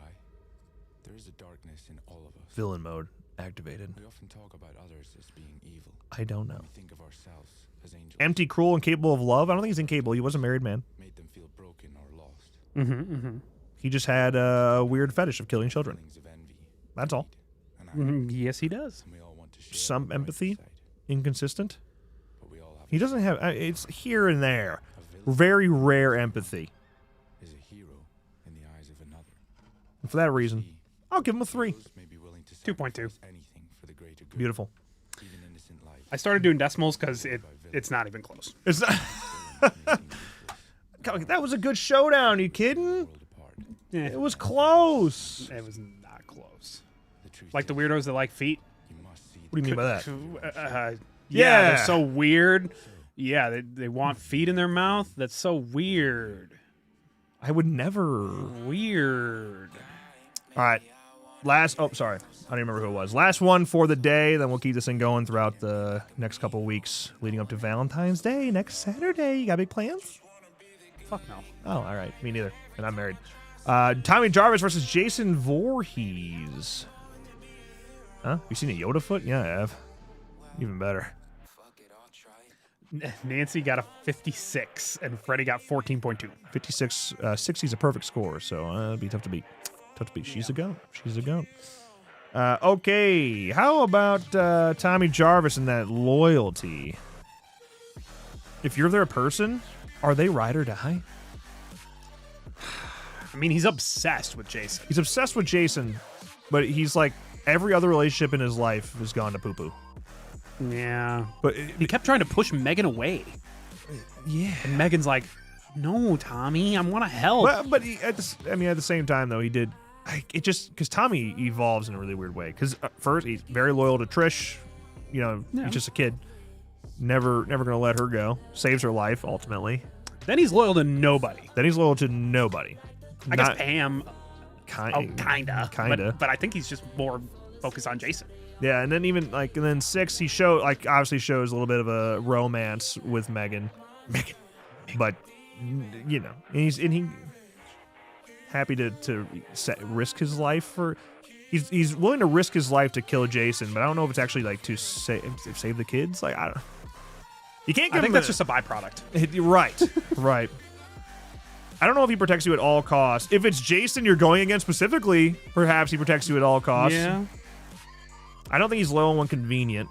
I think he's a little bit higher than that. Body's like a 4, 7. I'm mainly going with part 6 Tommy. 7. Like my fancy 7s. Yeah, that's fancy. Now that's fancy. All right, so Better siete. Okay, so how about Jason Voorhees, Ride or Die? He's kind of obsessed too. And his mother, I mean, he's not loyal to anyone outside of his family, but like when it comes to being a mommy's boy, there's no one more loyal. Yeah. Protects you at all costs, no hesitation, no questions asked. You know what? Let's give it to the young man. I'm gonna do it. I messed up by 0. Fuck. 10? 10 for J-Man. Hey, he's in the lead. He's beating out time. Nice. I have an itch on my nose like you wouldn't believe. It's all the cocaine. For legal reasons, that's a joke. Okay. Do you live longer with them by your side? How's that protection and survival value? Yeah, Tommy's kind of that guy. Oh, I mean, look except at for part 5. And part 6. Look at the opening of part 6. He gets his boy killed right away. Heart punch. Well, yeah. Heart punch. It's not a good look for him. You know? Tommy would use you as bait if he thought it would get him close to killing Jason. That's right. That's true. That's right. Might help, might panic. You know what? I think he'd be a little bit higher than that. Yeah. He's strategic and fearless. Yes, he does make a plan to kill Jason, but again, it's not to save you. It's just to get him. But he does go out of his way and constantly get up Garrus's ass to like warn people. Yeah. And clear out the camp. That might be I don't know, I'm convincing myself of something. I just don't know what it is yet. Yeah, I went a little fancier this time. 6-7. 6-7. Wow, I love memes. Okay, and Jason. Here's the thing. He is a killer, and he doesn't really care who you are. If you're in his way, he's going to kill you. But we've seen he has had times where he has protected people because he has like one goal, or he's let kids go. Right? He's let kids go. Freddy versus Jason, he just sinks his way back into the water, goes for Freddy. You know, yeah, I can't give him all the way down to like you're dead immediately, but I can get you close to that. Get you 2.5. I couldn't go all the way to 3. I thought about it. 3. Never kills old people? Well, that's not necessarily true. Like, he kills Reggie's grandpa, throws him through the window. Yeah. Well, and then other than that, are there any old people in the franchise? Anyway, that's Roy. But Terry Kaiser. Although, he looks old then, but, like, he's still living. He's fine. You know, he's old now. How old was Terry Kaiser? Then he'd have been late 40s, I think. Yeah. Ancient. Ralph, you know, is also older. Crazy? So, yeah, he's killed old people. Muffin? We already gave a score for this, right? That was what my 2.5 was? Yeah. Yeah. All right, so for connection, emotional connection and growth, is there any actual emotional depth or capacity to care? Tommy Jarvis, it depends on which Tommy you look at. I think, Part 4. Part 4, loyal, definitely cares. Part 6, kinda. Kinda. Part 5? I think Tommy has sociopathic tendencies. Due to PTSD? Right, but still. That's what sociopathy is, a result of something happening in your life. Yeah. Psychopathy is you're born with it. Yeah, so he's kind of a little bit of a sociopath here and there. So for, like, again, a 5 in this category, some empathy, inconsistent, I think he's a little bit above that. Yeah. I think. I don't know. It's up to you. It's your whiteboard, but I'm going to give 6. Big a loop 6. 6.9. Nice. Now, Jason. Emotional depth or capacity to care. I got some marker dust in my eye. You need to see it. I have mustache hair in my nose. It drives me nuts. Some empathy, inconsistent. I mean, capacity to care. He cares about his mother. I mean, he cares. He certainly cares. But emotional depth. I mean, it's like, Mom, I'm doing this for you. I'm murdering people, teenagers. Yeah, it makes him super loyal. He just doesn't really care about anyone else except his mom. But again, we see it a little bit in Freddy vs. Jason. And you see it a lot of bit in the comics if you get the comics in the mix. Yeah. I'm doing it. Same. I actually don't know who wins. I don't either. Gonna need the scorekeeper on this one. It was a double 5. All right, what do we got? Double 5. Yeah, we will need the scorekeeper on this one. The Ultimate Lover Valentine's Day Tournament. Who wins between Tommy Jarvis and Jason Voorhees? Drum roll, please. Oh my gosh, oh my gosh, oh my gosh, oh my gosh, oh my gosh, oh my gosh, oh my gosh. Oh my gosh, oh my gosh, oh my gosh. He's tallying. He's tallying the vote. He's got the calculator. The decimals are bad. No, dang it. I was hoping we'd hold 100 viewers during that. I was hoping our Loverboy tournament would do it.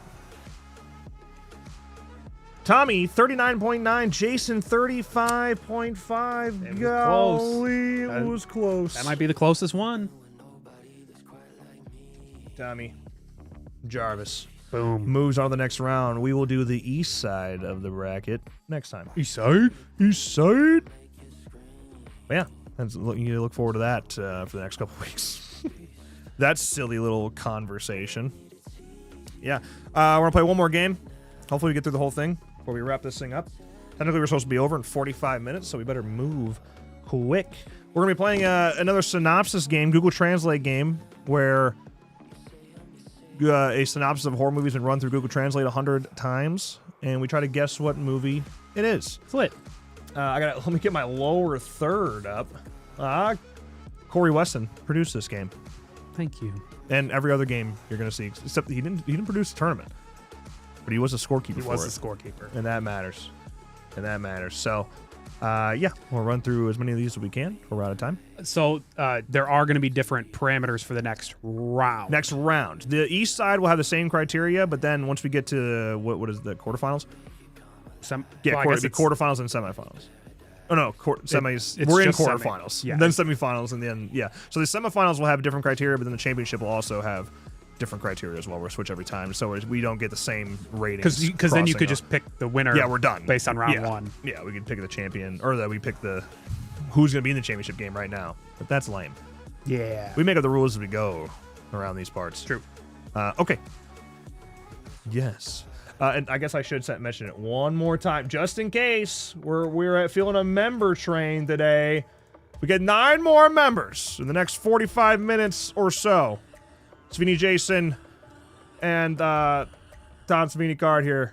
Pick one. Whatever you want. All right.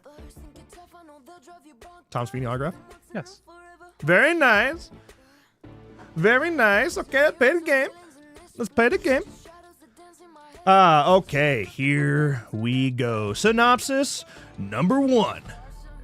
Marnie Phoenix is accused of stealing 40 billion. What the fuck happened here? 40 from her husband at his wedding.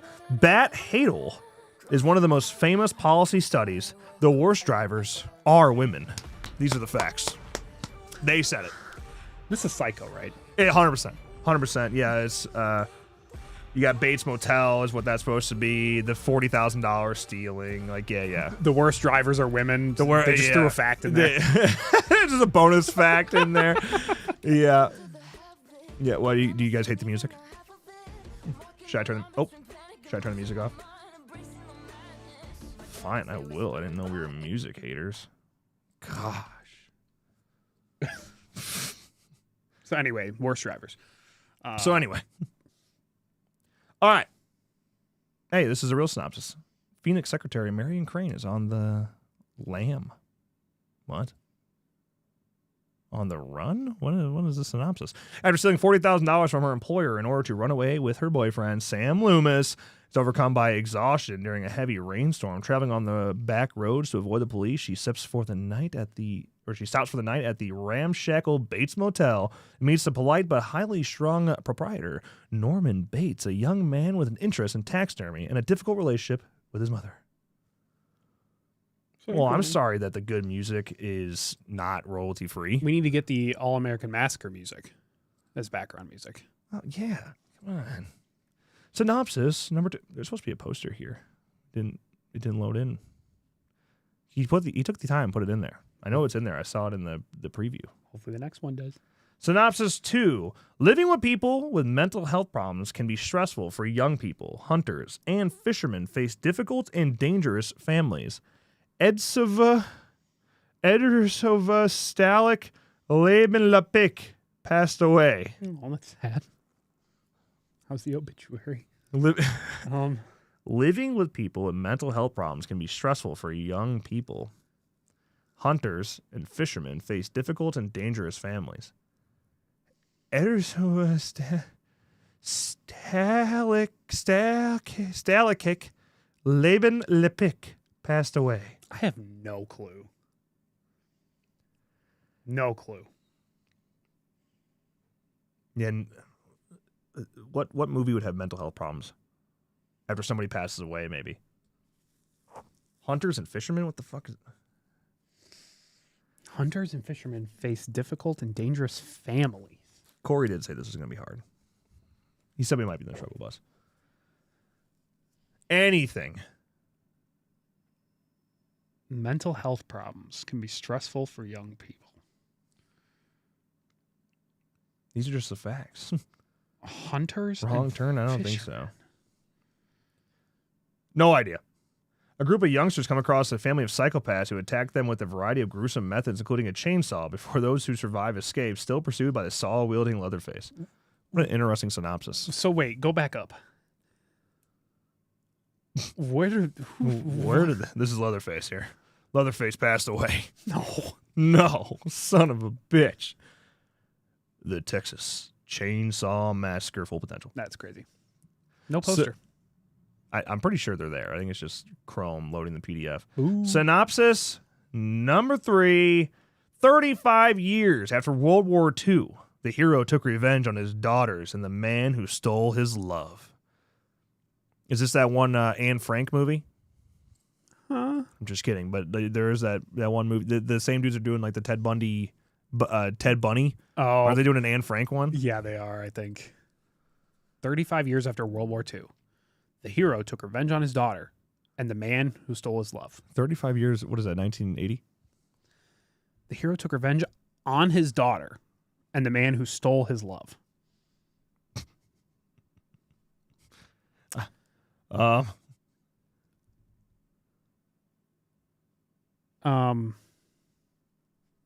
hero took revenge on his daughter. I don't know. I don't know. Well, I know it's on Anne Frank. I was kidding. I would sure hope you didn't put an Anne Frank movie in here. 80s slasher. The hero took revenge prom night? I'll be back to watch on VOD later. Helps the workday go by tears of joy. Thank you, PJ. Appreciate you. Forgot to get rid of this, sorry. Thank you. Thank you. Anything to help? I have no idea. I have no idea. 80s slasher. Prowler. That's not a bad guess. Tom Savini? Tom Savini. That could be a lot of things. Dusk Till Dawn. That's 90s. Slasher. It's also not a slasher. Friday the 13th, part 1 or part 4.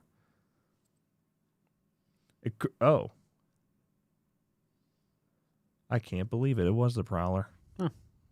I can't believe it. In this economy? Wow. Son of a bitch. I like the F-13 font. Stop some for. Hey, focus and change your gender to celebrate Valentine's Day. Hey. Corey threw us in there to let me know.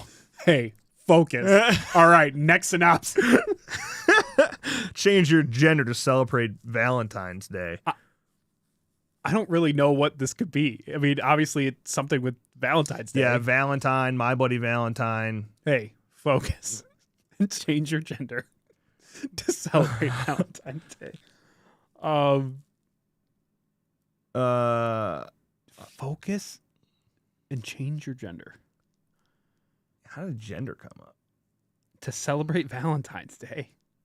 It's got to be My Buddy Valentine. What? I don't know what the original synopsis would be. The only thing, like, I could see it being Valentine if the original synopsis is talking about how, like, actually talking about Angel and how it's not changing your gender, but he changes who he is as a person. He has quite the glow up. So I wonder if, like, that change could lead to something discussing a gender change. Maybe. I don't know. Bonus translation, because that one might be hard. Okay. One of the most popular ways to celebrate Valentine's Day is to make your loved ones happy. This is not true. Where'd the gender part go? It's either Valentine or My Bloody Valentine. Right? Could it be Hard Eyes? Hey, Stoob! Thank you so much for coming, member. Look at this. We're already 20% of the way there. Stream's almost over. We're already 20% of the way there. Hey, we're cooking. We're cooking. What do I have to do to encourage you guys to become members? Just tell me what to do. You want 20 push-ups right now? I got it. Huh? You want 10 dips? We'll take a camera out there. We'll do dips.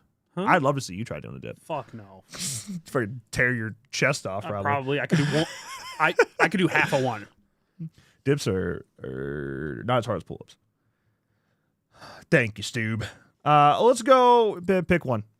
Pick a Valentine's Day movie. My Bloody Valentine. Wait a minute.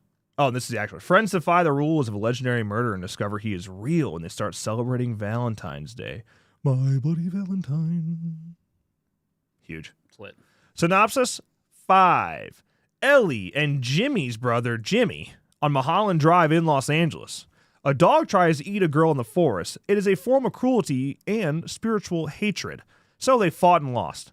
While women who have heard of using AdWords, they must not be professionals. Rahu got into the car and went home. This is not David Lynch's Mulholland Drive.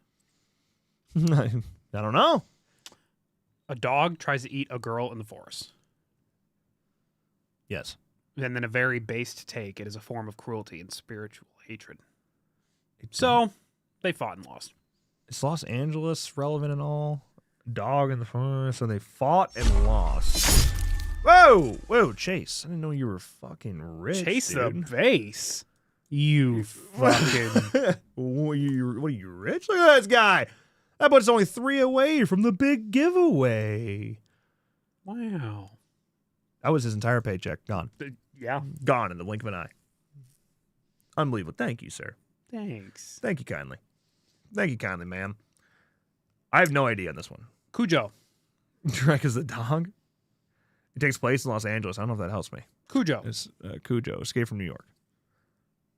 Los Angeles siblings Ellie and Jimmy come across an accident on Mulholland Drive. They try to help the woman caught in the wreckage. A ferocious creature attacks them, devouring the woman and scratching the terrifying siblings.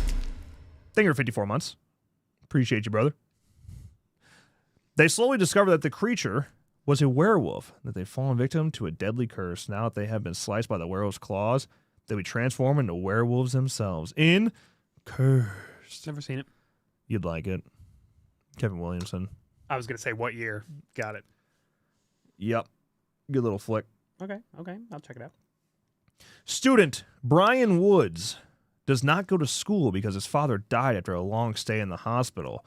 After high school, student Dwight Decker goes missing. Brian competes for the heart of Paula Carson. Brian couldn't believe it, but the real danger comes from the unexpected. Huh. You think I would... Dwight Decker. Drew Decker. Hello, Drew. Brian competes for the heart of Paula Carson. The names aren't clicking. Brian Woods, Dwight Decker, Paula Carson. Did not go to school after his father died after a long... See, when I heard that sentence, I thought it was going to be Disturbia.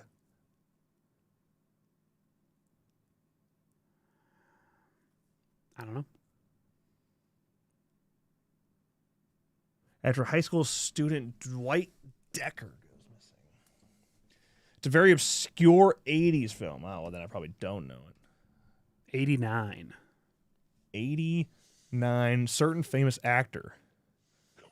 Well, I don't know. After spending time at a mental institution, troubled student Brian Woods, Donovan, yes, that would have gave it away, but I didn't know the name, returns to class following his father's death. Amid a swirl of rumors about his emotional state, Brian competes for the affections of Paula Carson with her boyfriend, the school's resident rebel, Dwight Ingalls, Brad Pitt. When students begin disappearing at an alarming rate, Brian is the obvious suspect, but the real threat may be coming from an unexpected source in Cutting Class. I have not seen it, but now it's on the list. Yeah, I've never seen it. You just made the list!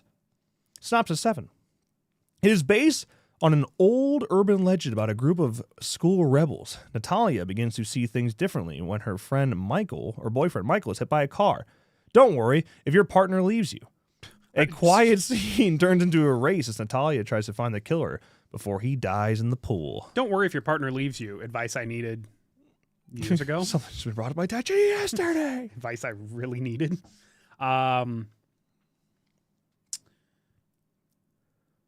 Old urban legend about a group of school rebels. I was thinking I know there for a second. God, the names usually are like right or close. And Michael and Natalia is not giving me anything. Before he tries to find the killer before he dies in the pool. I don't know. He wasn't wrong. This is hard. Dies in the pool. He's dead in the pool. I have no idea. Don't worry if your partner leaves you. I have no idea. A university is beset by a rash of gruesome murders that resemble old urban legend. This is literally urban legend. It's killed by someone hiding in a car. We should have said urban legend. Yeah. When you don't think you know, just go with the obvious. Son of a bitch. Synopsis 8. The movie tells a story of the Carter family's escape from the southern forest. Congratulations to all working parents in California. But only California. I saw my reflection, and the child died. Congratulations to all the working parents in California, but only California. I saw my reflection, the child died. What would Carter be? This movie tells the story of the Carter family's escape from the southern forest. Jimmy? Escape from the forest. All working parents in California. I guess a California forest. But only California forest. I saw my reflection and the child died. I don't know. La Llorona? I don't think that'd be California. I think that would be Mexico. Duh. I have no freaking clue on this one either. I have no idea. Wes Craven's cult classic about cannibalistic mountain folk, including the Carter family. See, if I would have remembered that. We're on the trail of a strand of vacationers in the arid southwest California desert. There was nothing that felt like Hills Have Eyes there. Yeah. I saw my reflection. The child died. All right. Oh, it should be desert. The southern. That would have. If that said desert, I might have guessed Hills Have Eyes. But only California. But only California. Synopsis 9. One of the worst movies of all time. It depends. He started talking as he walked and watched the doctor play, but he died. Dion. Welcome back, brother. I forgot where. I don't know where my progress bar is. There it is. Look, did that put us to 8. Welcome back, brother. 2 more for the big giveaway. Let me throw this way down here so I don't lose it again. One of the worst movies of all time. It depends. He started talking as he walked and watched the doctor play. But he died. Instead, scientists believe that women are spirits. Comfort demands his release and sends a technician to help hack him with his work.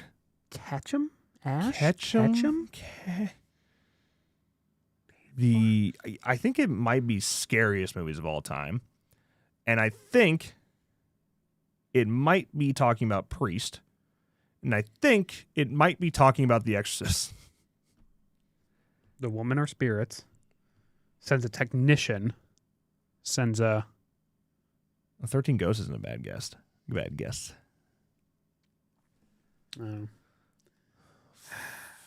One of the most profitable horror movies ever made. Wow, that was crazy. What a pull. Huh? The tale of an exorcism is based loosely on actual events. All right. extremely loosely. When young Reagan starts acting odd, levitating, speaking in tongues, her worried mother seeks medical help only to hit a dead end. A local priest, however, thinks the girl may be seized by the devil. The priest makes a request to perform an exorcism, and the church sends an expert to help with a difficult job. That was one of those, like, I'm starting to realize where the translations go. It's like something kind of close. Yeah. Priest, scientist, basically the same thing. Pretty much, yeah. Synopsis 10. Abby. Hey, man. Thank you so much. That puts us at 9. 9. We're going to make it. What are we down to? What time is it? We had 24 minutes. We can do this. We did it. Thank you. Look at it. Yay. Appreciate that. All right. Giveaway in 20 minutes-ish. We can get through a handful more of these. I can feel it. Yeah. And if we hit 20, we'll do 2. We still technically do 2 giveaways. Investigators claim that a year has passed since the Fisher King's body was thrown into the void, but it's got to be, I know. But they have closed the case in 4 pieces for survivors. Bartholomew, that throws me off, tells the accountant to look for the man with the knife in the trees. They chased after Juliette and destroy the tree, allowing Nancy to continue growing. I thought for sure it was I know. Oh, check yes, Juliet. Are you Check with me? yes, Juliet, are you with me? I only heard that song like 4 times this morning. It's allowing Nancy?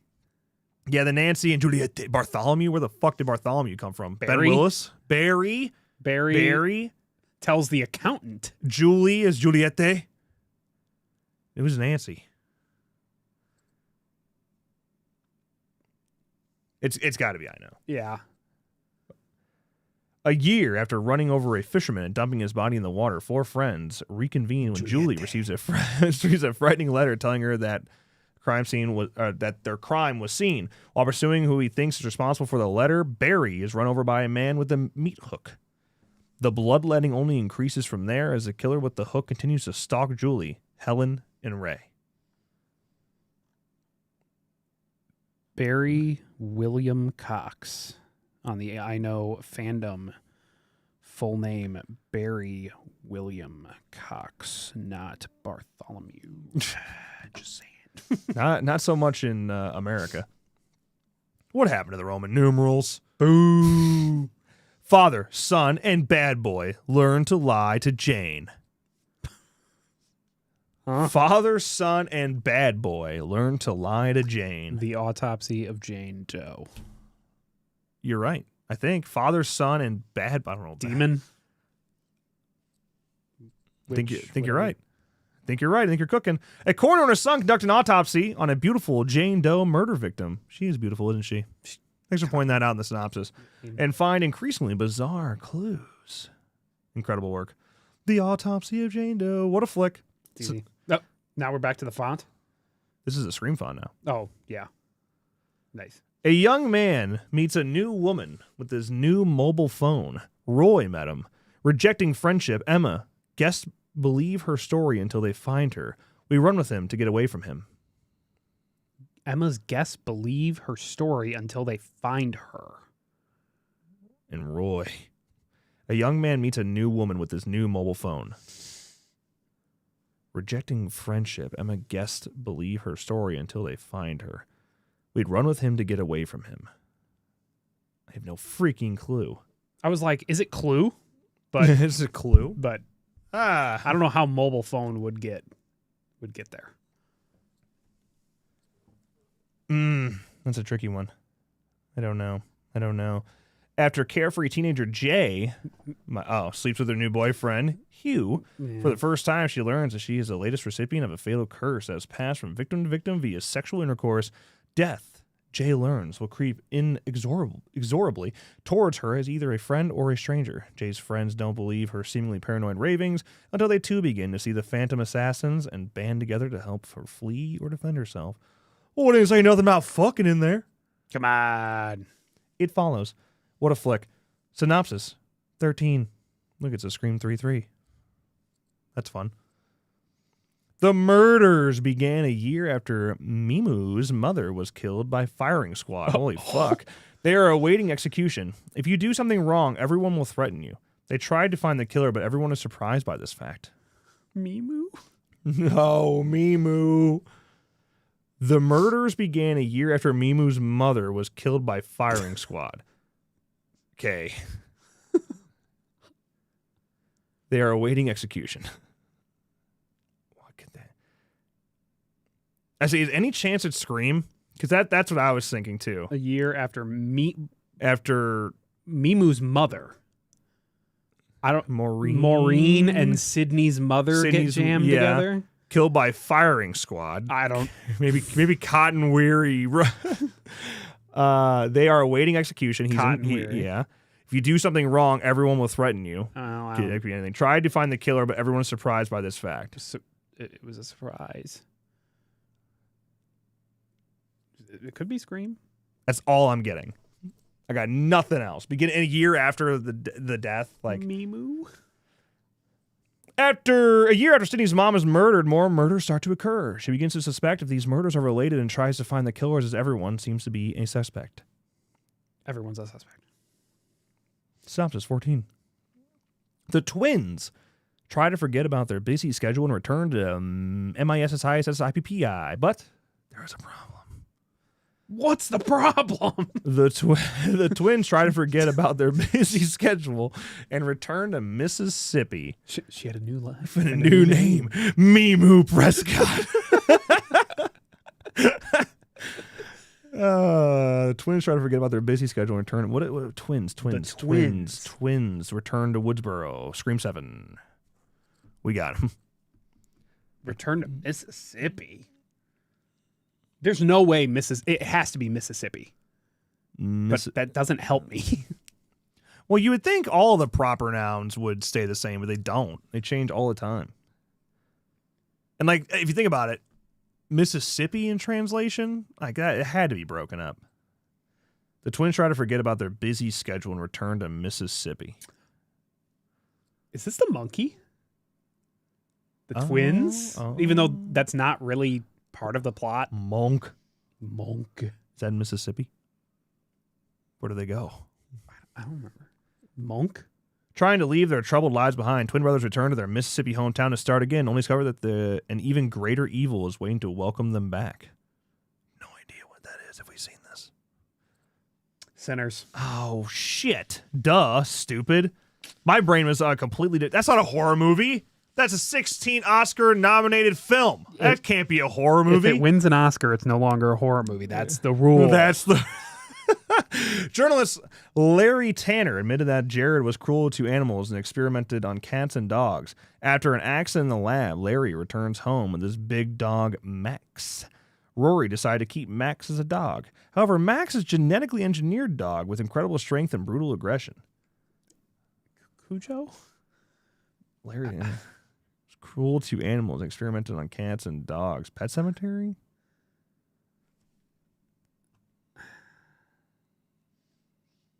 That wouldn't be the fucking dog. I'm just trying to think of Man's Best Friend. I've never seen Investigating Story about Animal Cruelty. It's like almost exactly the same. It's Man's Best Friend. Incredible work. Synopsis 15.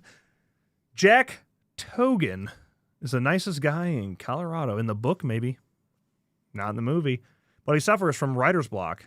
Here, he lives with his beautiful and intelligent girlfriend, Wanda, and her son, Dan Loy, who is very suspicious of Jack and Dawn.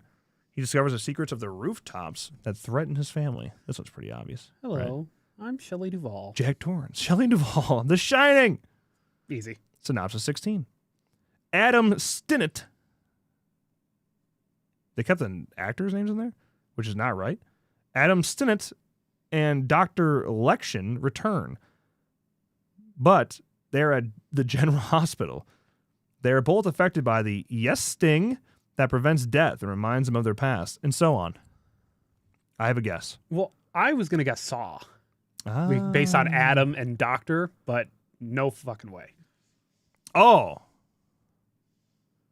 Damn, I had a different guess. But Carrie Ilwis? I think you're right. I think it is Saw. I don't know what the yes sting is that prevents death. Yes sting. Yes sting. No, I think it is Saw.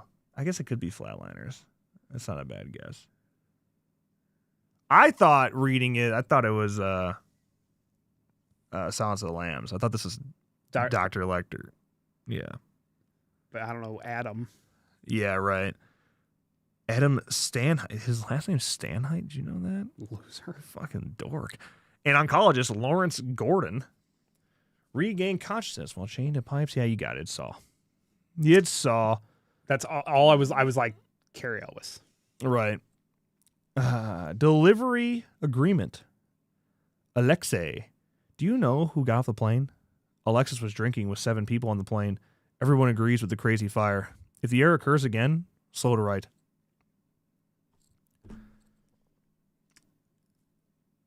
Final Destination. Right, that's all I got. Well, is there any other plane movies? Snakes on a plane? Yeah. I don't understand delivery agreements. I don't understand drinking, and I don't understand agrees with the crazy fire. I guess crazy plan. Yeah, Red Eye. That's what I was thinking.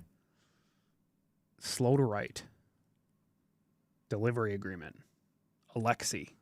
Alex. Right. So. Yep. Yeah, Devin Sawa, the guy, Final Destination. Son of a bitch. Synopsis 18. The dreamer, Francois Keurig, is hated by many young people in the West. After investigating the case, Nancy begins to learn secrets from her parents and friends. This can be a secret.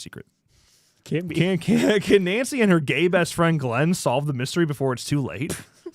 What is this woke shit? What made him gay in the synopsis? You could totally guess that Glenn was gay, though. I could see it. We're still not sure. The dreamer, Francois Keurig. Oh, Freddie. Oh, I don't know. Nancy and her boyfriend Glenn. Why did you make him gay? What made him? Why? Because a boyfriend, some gay. He likes boys. Is somehow lost in translation in there. Can we get a shirt that can we get someone to draw Francois Keurig and put it on a shirt? Synopsis 19. Was it the crop top? It was the crop top. It was high school virgin queer Aaron Cunningham fell in love with Christian, who lived in Plymouth. Okay. When neighbors called the car, the victim was found in his car. Ernie spent a lot of time in his car. Another adult show. Happens to the best of us. What is this? Plymouth? What the fuck? Like Massachusetts? Thanksgiving? Neighbors called the car. The victim was found in his car. Ernie spent a lot of time in the car. A lot of car. Christine? It's not in Plymouth. The car's of Plymouth. It's Christine. Yep. High school geek Arnie Cunningham. Wait, go back up. High school geek. High school virgin queer. That just so you know, if you consider yourself a geek, you're also a virgin queer. That's crazy. Google says so. Falls in love with Christine, a bright red 1958 Plymouth Fury. Christine. Yep. I love that movie. I have like 9 copies of that movie on Blu-ray, in steelbooks and shit. Damn.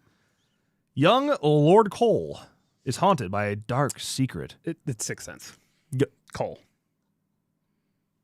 Yeah, it's Cole. I can't believe you've done this. It's easy. I can't believe you've done this. Dress up and spend 20 seconds with your family. Like right now or what do I dress up in? Like formal attire? Suit? During the storm, there were 20 people in a large house. Classroom games often fail. He left his body to the world with his false friend. He tries to find the killer. Storm, people, large house, clue? Is that dress up? Yeah, clue. Or it's got to be something. One of the murder mystery movies with a storm locks them in, so they can't get. It could be House on Haunted Hill. Clue. Classroom games often fail. He left his body to the world with his false friend. That he did. Ready or Not is a good guess. Classroom games like hide and seek. It's got to be Ready or Not. When a group of 20-somethings gets stuck at a remote mansion during a hurricane, nope. Party game gone very, very wrong. Ends with a dead body on the ground and fake friends at every turn as they try to find the killer among them. Oh, yeah. Bodies. You seen this movie? With the... A long time ago, yeah. Yeah, with the... Well, it has you know, what's his name? Pete Davidson. Yeah. It also has what's-her-face from The New I Know. Klein? Talking about her? No. I don't know. No, the main chick. Last name Sway.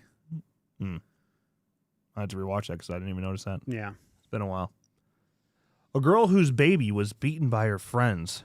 Wait. A girl whose baby was beaten by her friends.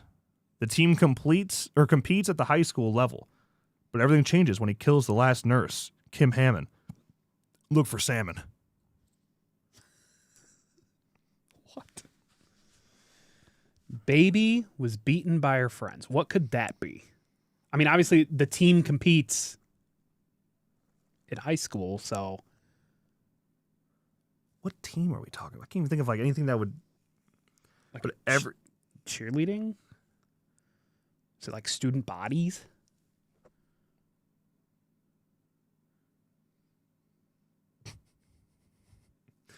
When he kills the last nurse. Look for salmon. Kim Hammond, look for salmon. That's an awfully hot coffee pot. That's an awfully hot coffee pot.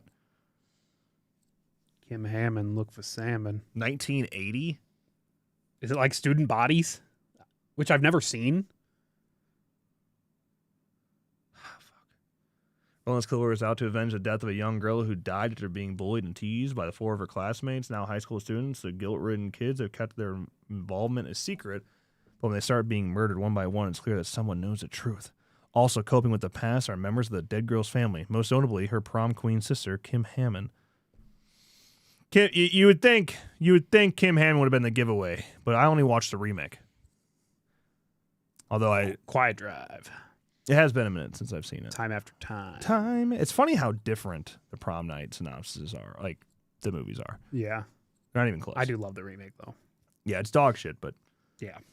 Sam Lemo and Michael Milley. But he's still killing it. You can complain that Mercedes runs hospitals. Sam Lemo and Michael Milley. Sam Loomis and Michael Myers. He's still killing. Hospital, Halloween 2. Mercedes. I don't know what Mercedes would be. Might be Michael. Memorial, maybe? You can complain in Memorial Hospital. Yeah. Halloween 2.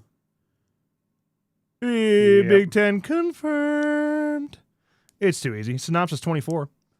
With empty fuel tanks and flat tires, they embarked on a dangerous journey that resulted in thousands of deaths. Home Edition is a family game. Others have had their breasts removed because they didn't trust their bodies. Oh. Yes, I too will have my breasts removed because I don't trust my body. Empty fuel tanks and flat tires. They embarked on a dangerous journey that resulted in thousands of deaths. Home Edition is a family game. Others have had their breasts removed because they didn't trust their bodies. How the fuck do you get here? How do you get there? With empty fuel tanks and The Mist. Wow. It could be The Mist. Home Edition is a family game. Others have had their breast removed because they didn't trust their bodies. Maybe it's so the trust their bodies part feels like you didn't trust like the thing kind of like something was in their bodies. Mm-hmm. House with 1,000 corpses? The Purge. Where the fuck are you getting that from? Because of empty fuel tanks and flat tires? Yeah, say thousands of deaths and Home Edition. So is it The Purge? Because they're at home? Because they locked down the home in the first one? Lead 2 couples down a terror-riddled road to a house with 1,000 corpses. Fuck, man, you should have known. Why didn't they just say that in the first synopsis? In the 14th century, Miss Ashlinda accidentally discovers a necromium Necromium. and must find the Necronomicon and defeat its owner. Miss Ash. Ashlinda. Miss Ashlinda. This is Army of Darkness. Army of Darkness, yeah. Ding. Ashlinda. Time update? Okay, this might be the last one.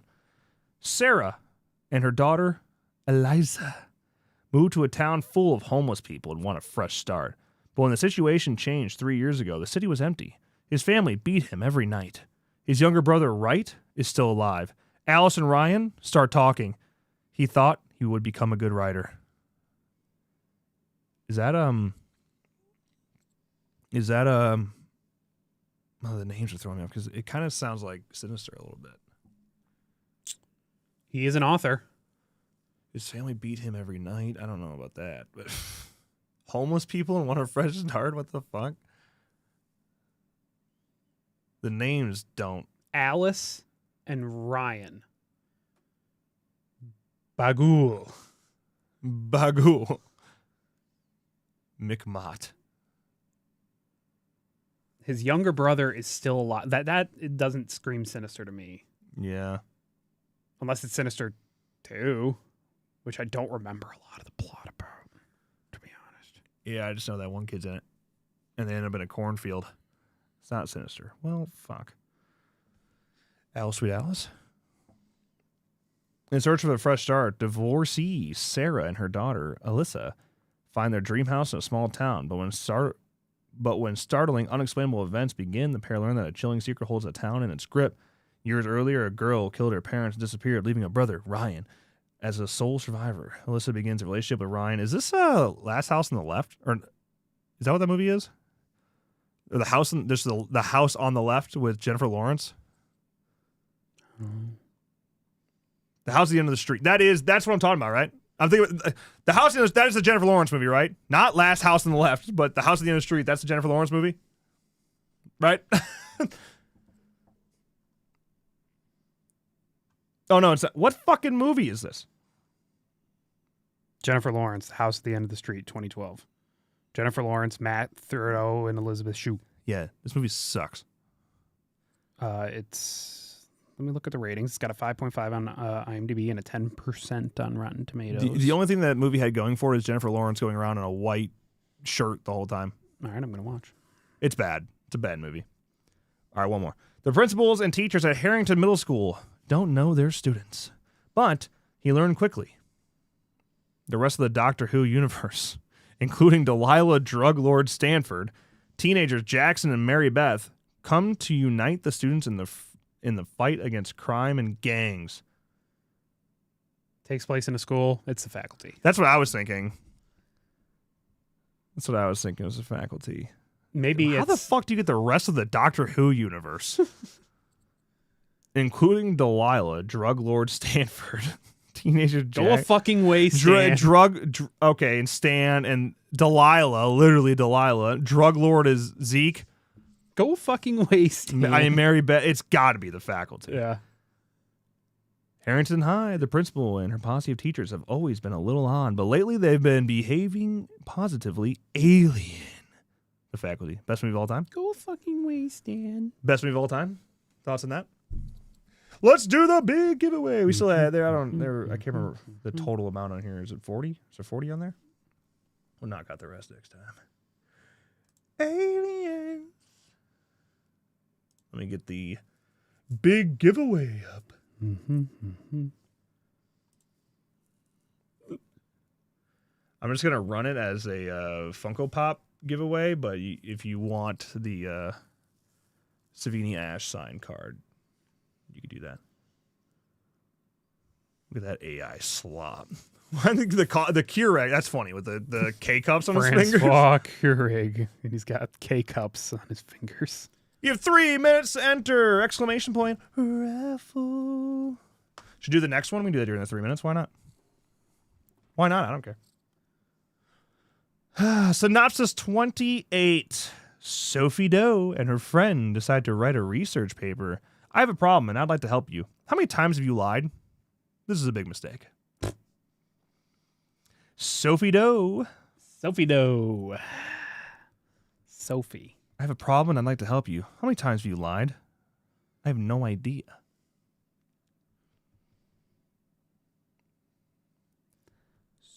Sophie Doe. And her friend decided to write a research paper. I have a problem, and I would like to help you. Oh, Candyman's a good guess. Scooby-Doo? Sophie Doe. Scooby-Doo and her friend decided to write a research paper. How the... This time, they're going out in the woods to investigate a haunting there. The ghost is going to be a bad guy in a mask, right? Wrong. So very wrong. This is the Blair Witch Scooby-Doo. Yeah, Scooby-Doo Scooby-Doo. Yeah. An all-time great. Sophie Doe. Sophie Doe. An all-time great. If I do say so myself. Okay, we're at the end of the show here. We got the raffle running.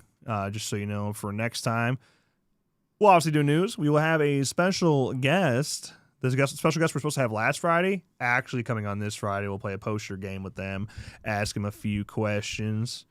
It'll be fun. Next week, should already have 2 guests lined up, I think. Oh. 2, count them, 2 guests lined up, I think. You never know. It's hard to get guests, man. I was talking to, I won't say whose manager. I was talking to somebody's manager. And they're like, we get like 4 or 5 of these requests every week. Like, there's so many of these horror podcasts. I'm like, I know.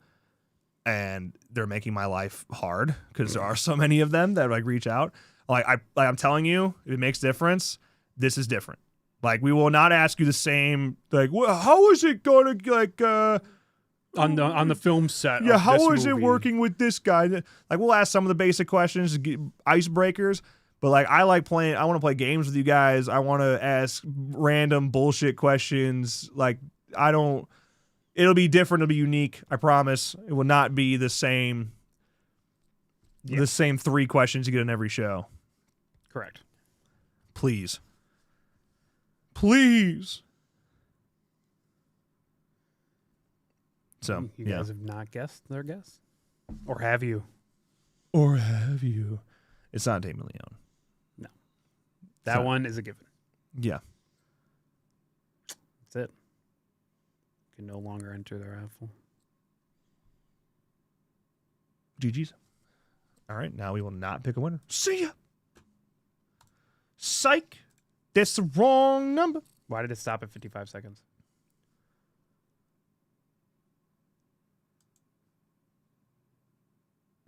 It didn't. It's just stupid.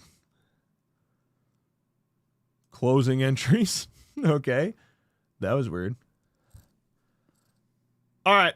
Here we go. Picking a winner. Truly remember to get the bonus entry, though. That's why you should be a member. That's all I'm saying. Gotcha, go! Bend over. Don't tell me what to do. All right. Bend over. Message me on Discord, brother. And if you're waiting on something shipping wise from me, especially if it's a Funko Pop, I ran out of boxes and I just got the new ones in. I ran out of bubble wrap, I ran out of tape, and I ran out of boxes. I have all those back in now. So it's lit. Yeah. So yeah, just whether you want the Savini Jason Funko Pop or you want the Savini Ash signed card, let me know on Discord. Funko Pop. And if you're a new member, check out last month's summit. Submit some questions. We'll get that summit. Yeah, when are we doing that? Doing that right now? Well, then never mind. Don't submit your questions. You've got like 5 minutes to submit them. If we want to do it now. We might as well knock it out and then move on with our lives. Go back to work. You know? But it's been a pleasure. It was a wonderful Tuesday. Good to see you all. Again, guest Friday. Probably no stream tonight. I'm actually going to try to hang out with my wife. Ooh. We'll see. But there will be a stream tomorrow. I heard family reunion and Nick's going to be there. Maybe. Either way, I'll probably play TCM. It's just whether or not Nick's on the team or it's going to be someone like Corey. You know how hard we had to carry Corey? Did you win? Most of the time, because we carried him. But not all the time. We got bullied a lot because he kept playing Johnny and then Sissy was out there. And I'm like, what are we doing? Boo. What are we doing? It was rough, man. You need your cook back, I know. Yeah. We'll see. I am retired, but I'm tired and I'm retired. That's right. Same. That's it. We'll see you when we see you. Thanks for hanging out. Pleasure. Adios. Deuces. Want to think I have you, but I don't like to lie. So I lie here while you lie to her. Want to think you have me, cause you don't like to lose. But you lose me like they always do.